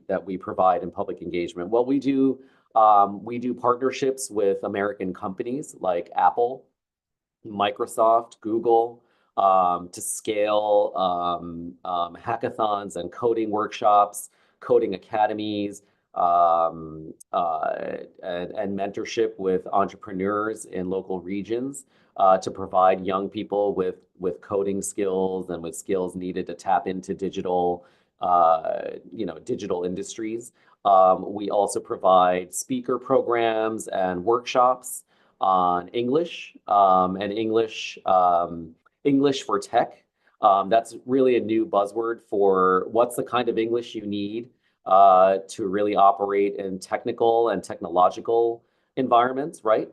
So English has, like every language, has different uses in different sectors, right? And so English is going to be increasingly important as the global language of commerce and trade. So we focus a lot with our American Corners on English language training. And then we also do programs that allow for cultural interface as well. And that's important because businesses don't operate in a vacuum. And so we provide resources and information on U.S. culture and education as well. And so stay tuned. I say all of that because public engagement, as the topic that I'm on, you know, it's really important because it allows for the sustainability and digitalization to move forward, not just from abstract governance policies that we hear about in the regulatory environment, but to applied challenges, right? And so through pilot programs and skill-based learning workshops, et cetera, people have the real opportunities to apply these skills. And for graduate students, you know, American spaces are a place for platforms where theory can meet practice, right? So for practitioners as well, there are opportunities to co-create solutions rather than simply interpret regulations. So in closing, I'm going to wrap it up here because I know I'm running out of time. But as I look ahead, the U.S. mission in Indonesia remains focused on a long-term partnership. And that's really what I want you to remember from today, that our priorities are shared with Indonesia. And those priorities are to strengthen human capital for the digital economy, to support responsible innovation ecosystems, and to encourage policies and practices that enable sustainable business growth. The underlying belief is simple, that technology is most powerful when guided by values, evidence, and inclusion. Indonesia offers a rich context for applied research and policy analysis. And for students, it's a space of immense opportunity and responsibility.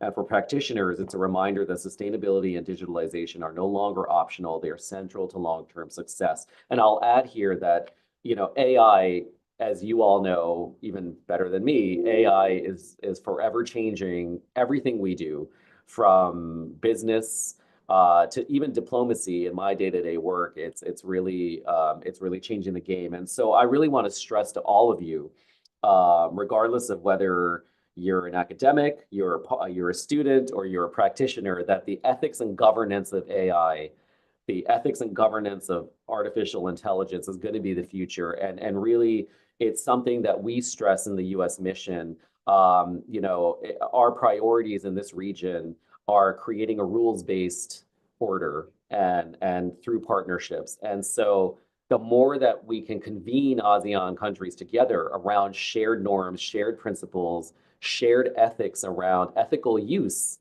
of technology, including AI, that's going to be the future, right? And we want to embed that in our education with students, with future leaders, practitioners, and researchers should research and apply these models of ethical governance in whatever way. So we're going to need a bedrock of research. We're going to need a bedrock of partnership, and we need ideas. So it's at all levels, from government to government, academia, practitioners, and to education. So let me close with this thought. The future of sustainable development in Indonesia will not be determined by technology alone, or by policy alone, or by markets alone. It will be shaped by how well these elements are aligned. The U.S. mission in Indonesia is committed to being a partner in that alignment, supporting innovation that is not only fast, but responsible, not only profitable, but durable, and not only digital, but inclusive. Thank you very much. Thank you, Mr. Anup. What an interesting topic you just have delivered.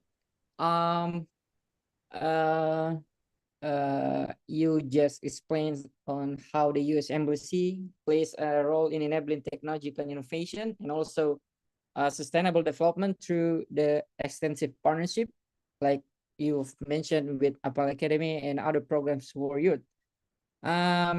Of course, I would like to thank to American Corners and also the U.S. Embassy Jakarta for supporting us today, supporting this international conference, and particularly for Anup. We wait for you again here in Makassar, probably. Thank you. So, thanks for all the speakers as have deeply elaborated on how the trade-off between innovation and sustainability can take place.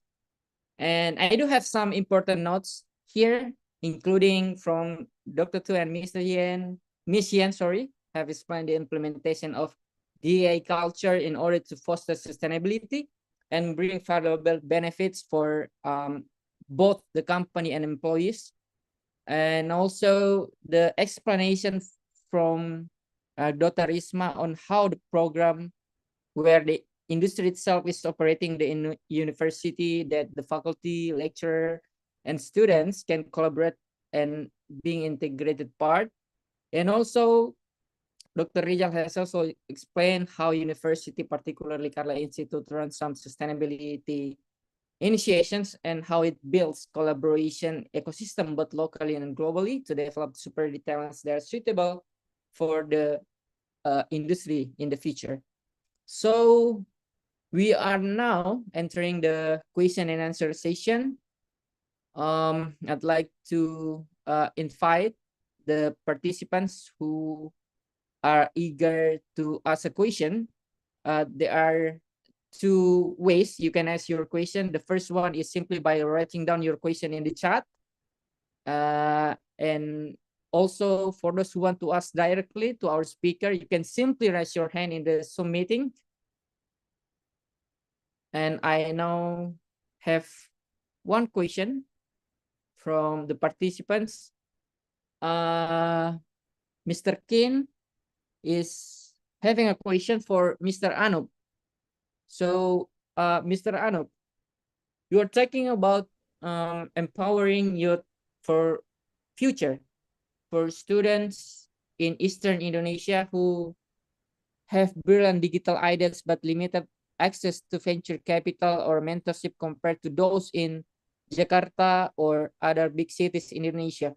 What specific US Embassy programs or platforms can we leverage right now to get our tech startup ideas noticed by American investors or even the mentors from America?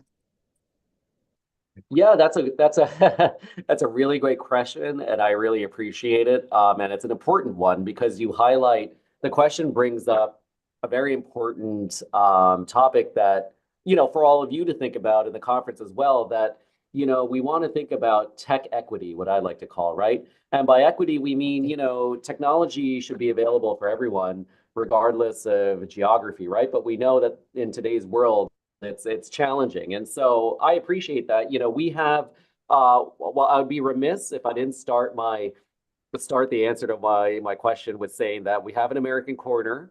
The U.S. mission has an American corner in Ambon. That's our platform in East Indonesia. It does really well, and it's in the university there in Ambon, and it's in a new space. It just recently reopened and relaunched in a fabulous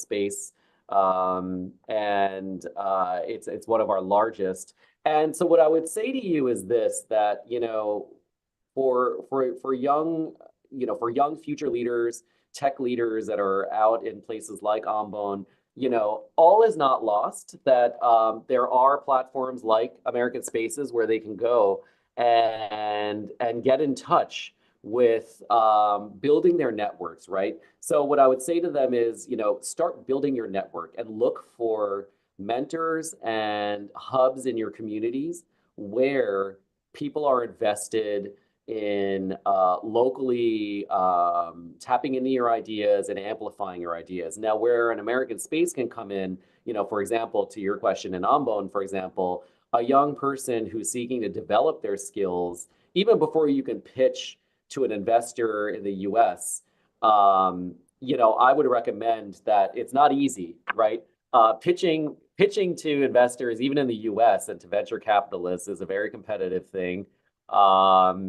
Even for an American like me, right? So what I would say to somebody is, first think about the skills that you need, right? What are the skills that you want to focus on, and what's the gap, right? What is the gap in society, or the real world issue that you want to solve, and then figure out how are you going to get those skills to then better be able to pitch yourself. And so one thing I would say is, one example of something we're doing in Ambon, but nationwide, is something like esports, for example. It's providing a gateway for thousands of young Indonesians to tap into something that's so accessible, which is the gaming culture and something that's really energizing young youth. But it's also, through this initiative, they are not only meeting each other, and they're meeting students that are virtually through all parts of Indonesia, like connecting with game players simultaneously from Ambon to Jakarta to Surabaya to, you know, Malang, but they're also tapping into a worldwide skill set and a worldwide community and learning really important 21st century skills. So I bring that up because that's one example of how you can start small and start realistic with something that's energizing in all communities, regardless of where you live. One other thing I'll say is that if there are you know, groups of people who are interested in connecting more to American businesses and American, you know, they have more refined ideas and skills, to definitely seek out the consulate in Surabaya or the embassy in Jakarta for information around exchange programs, or even if they're students or graduate students, Fulbright programs or studying abroad in the US, you know, those are direct ways as well to gain access directly to pathways to that will provide them, you know, closer to directly to Americans. I'll stop there because that could be a long a long talk. Thank you. Thank you. I think the reason explanation is already comprehensive enough to answer the question. So we do have another question from Mr. Abdul Aziz Liawa from the chat. And it is for Mr. Anup again. So can we propose a program for enhancing the work readiness for Indonesian people or students to American corner?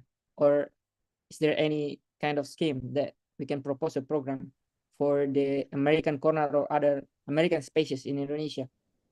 Yes, you know, I whoever asked this question, I applaud you. I love this question because this topic of workforce readiness and 21st century skills is near and dear to my heart. You know, something that you didn't necessarily get from my bio. Before I joined the diplomatic service in the US, I was an academic like many of you. I was a professor in a major university in the US.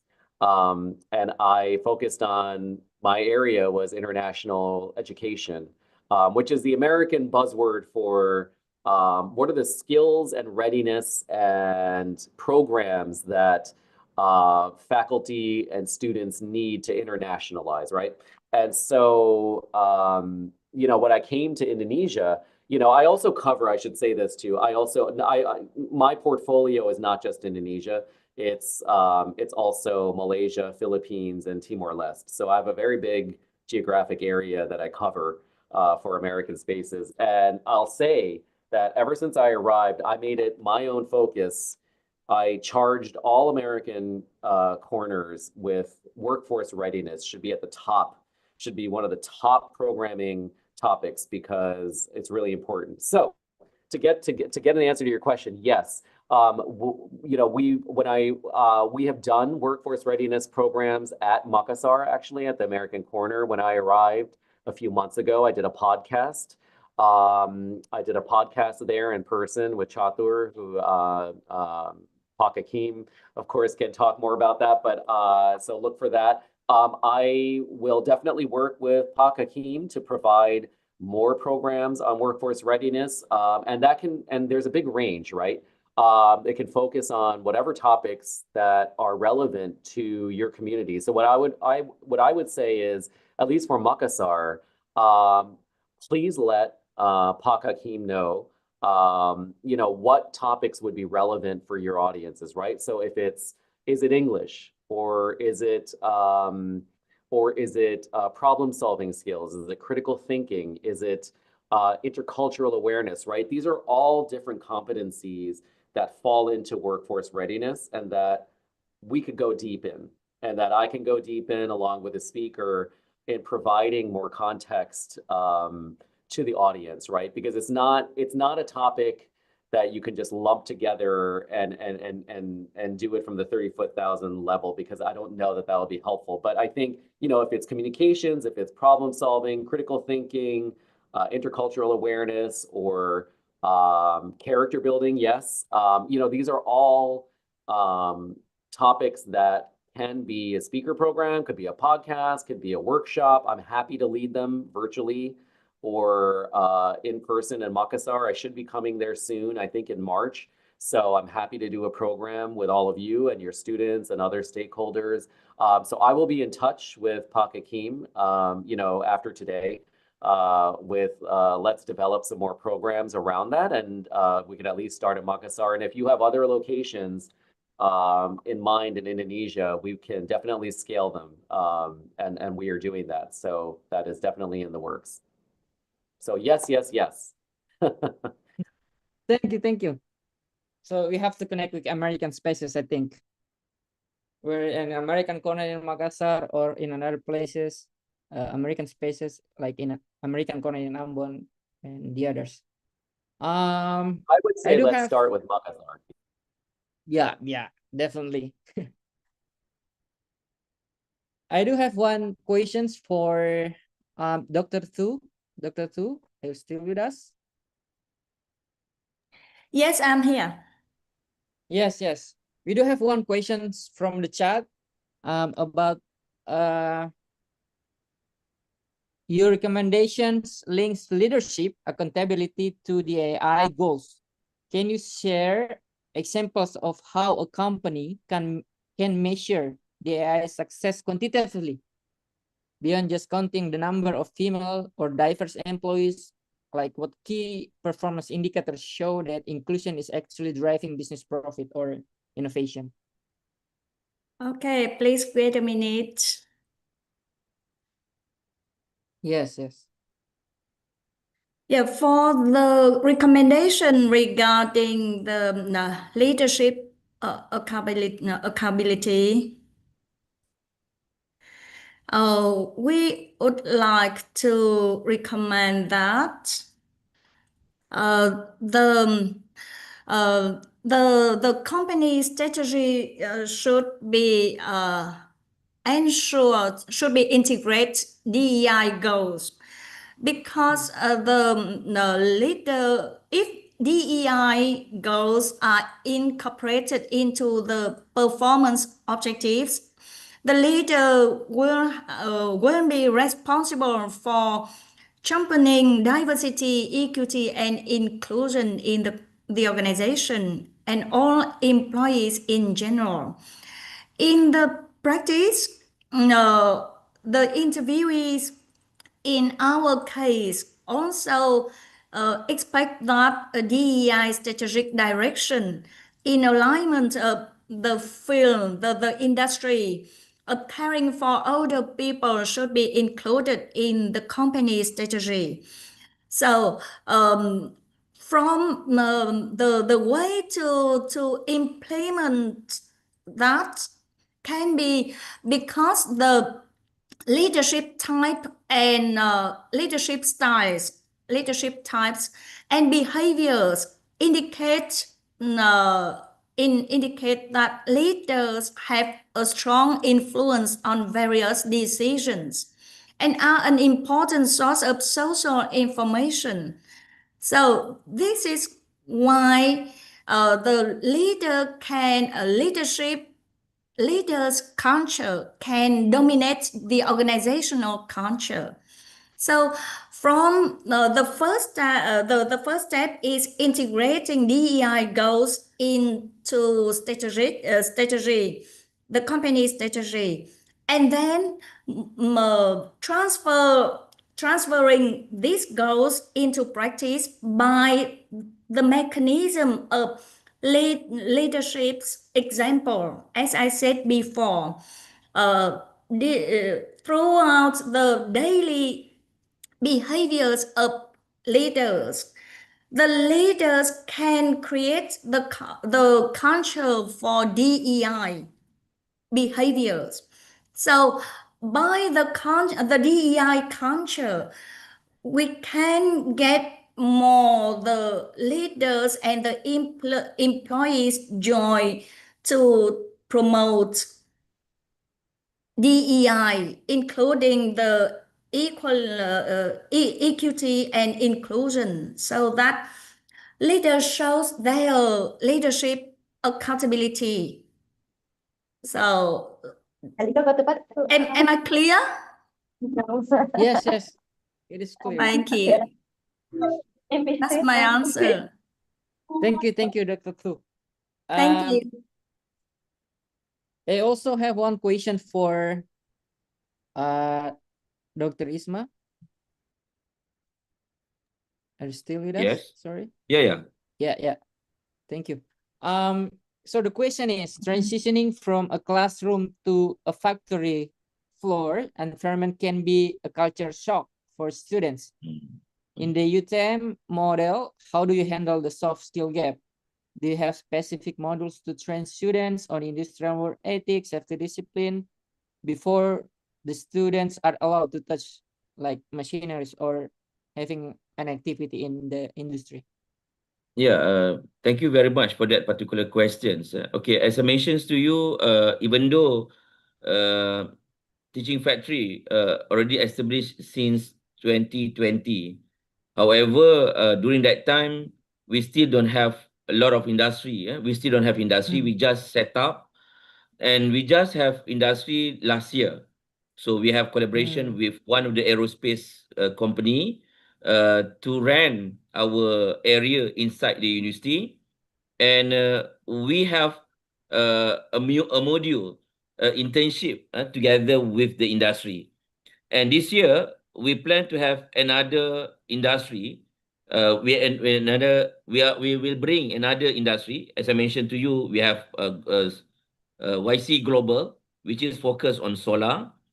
We also have in terms of another industry from HIMEC, which is HIMEC is alumni university. Our alumni will be operate inside the university. So currently right now, we have module, but more focused on internship. So when we have internship, there is no involve another program. Means that if that particular student want to have internship using our module, so currently right now we have 3 main module. First, we can attach student with the industry that already attached with the teaching factory. For example, teaching factory, because teaching factory, they also have their own operation. So student can have internship at that particular industry inside the university. Or if under the university, under the teaching factory, we have 3 module. First, we have entrepreneurship, and then we have 3D printing, and also drone. So drone. So all these 3 combined together within 3 to 6 months. So that current module that we have inside the university, and will not interfere for students learning, because we just provide for the internship only. So I believe that all the students, they will have internship, but we open. So as long as students wants to learn related to this particular module, even though maybe his or her background is different, but we still accept the student to have internship at our university, at our teaching factory. So that current situations right now, we can consider that still begins, because my KPI last year we already achieved. So this year we need to increase numbers of industry. So we already have numbers of industry.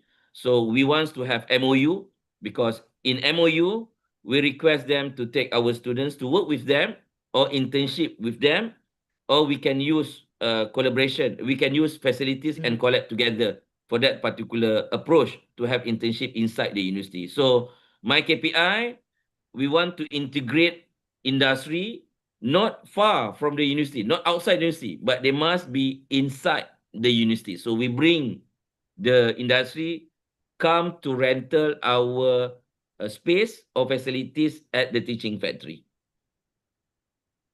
Okay, thank you, Dr. Isma. I do have one final question for Mr. Anup.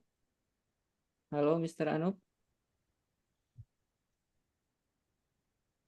Yes. Yeah.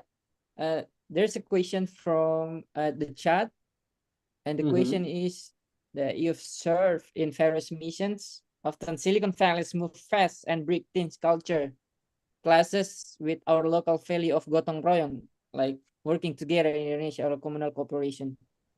As a diplomat who preach cultures daily, how do you suggest we adopt the aggressive innovation of the US without losing the community-centric values that make Indonesian sustainable business more unique. Wow. Okay. That is a great question. And let me think about this. Yes. So, let's see. Okay.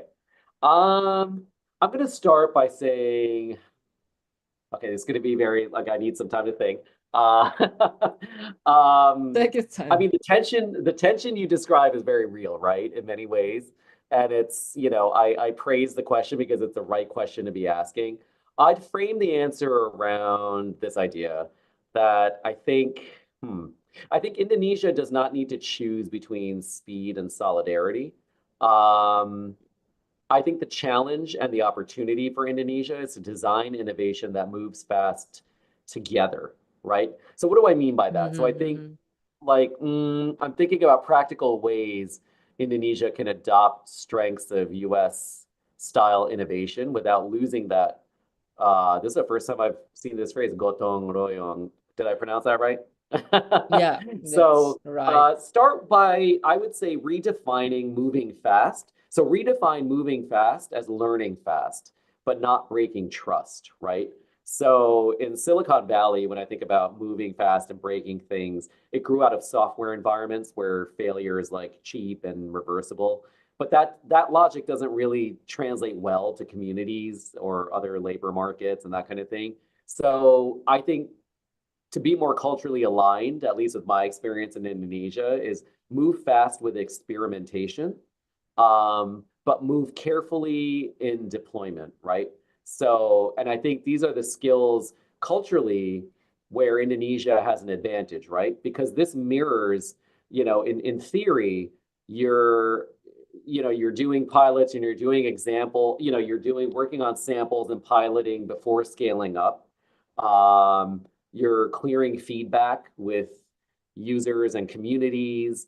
And so then you're ensuring that maybe failure is at the prototype level, not at the level of implementation or social level, right? So I think if my understanding of gotong royong is that kind of mirrors that process, so it's progress through shared learning, not more of that unilateral disruption that we think of in the American sense. If that made sense. Number two, I think this is not going to be surprising for you, is embedding community into the innovation process. And so baking that into the innovation process, not after it. So I think, one reason American style innovation probably clashes with local values is that I think communities are often treated as end users from an American perspective, right? And not as co-creators. So I think, again, here, Indonesia is so well advantaged because I think you can flip this. Indonesian businesses can flip this around. And I think in some of the ways that I was talking about, designing innovation challenges that require multi-stakeholder teams like startups, local governments, universities, community groups, incentivizing, collective benefit, for example, not just market capture, and using, and I think this is where we in the U.S. mission are going strong, is partnering and maybe partnering with the U.S. mission on this in using cooperatives and SMEs and local networks as platforms for scaling that innovation, right? So I think it's a community model. And then lastly, what I would say is take the best from what the US offers in this model, right? So this question gets at, the culture of breaking things. And there is a benefit to that, right? Because in the US, it's an American business value that we pride ourselves on risk taking, right? But I think, US innovation culture is comfortable with risk. So I think, one strength of Indonesian culture is the stewardship part of it, right? The cooperation part, thinking about social continuity and long-term impact. So I think if you balance the two, you allow entrepreneurs to take risks, but require, and then the Indonesian part, require institutions to safeguard the social outcomes. Does that make sense? So all of that came from the top of my head. So I apologize if that didn't make any sense, but that's just sort of great question. And those are my 2 cents. Yeah, thank you, Mr. Anup. So we actually know that there's a consumer-centric model in a business, but community-centric innovation is actually a very brilliant idea, I think.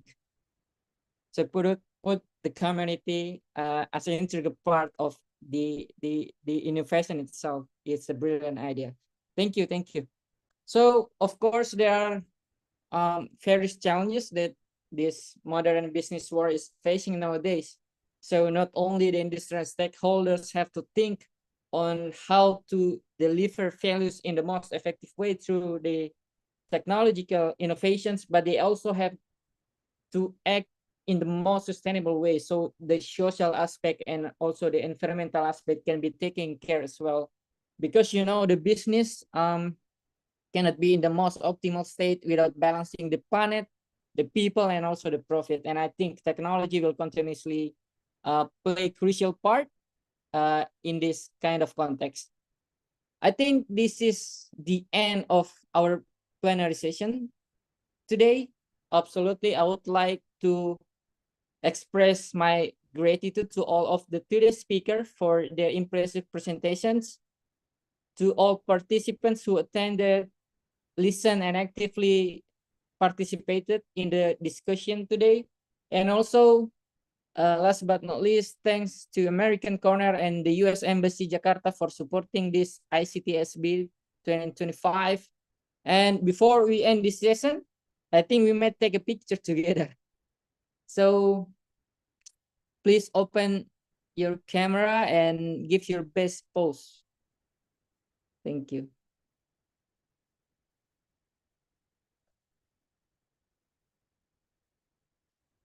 Admin, is you ready to take a picture now? Sorry. Yes, ready. Okay, in 3, 2, 1.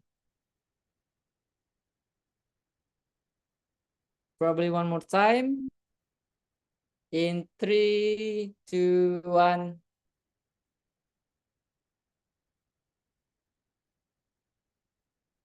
Okay, thank you once again for all of the speakers, the participants, for joining us today. I'm Rahmat Sarif. That's all from me.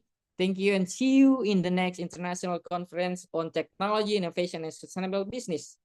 I give the stage back to the master of ceremony to guide the session. Thank you. Oh. Thank you very much, Mr. Sharif, for your excellent moderation of the plenary session.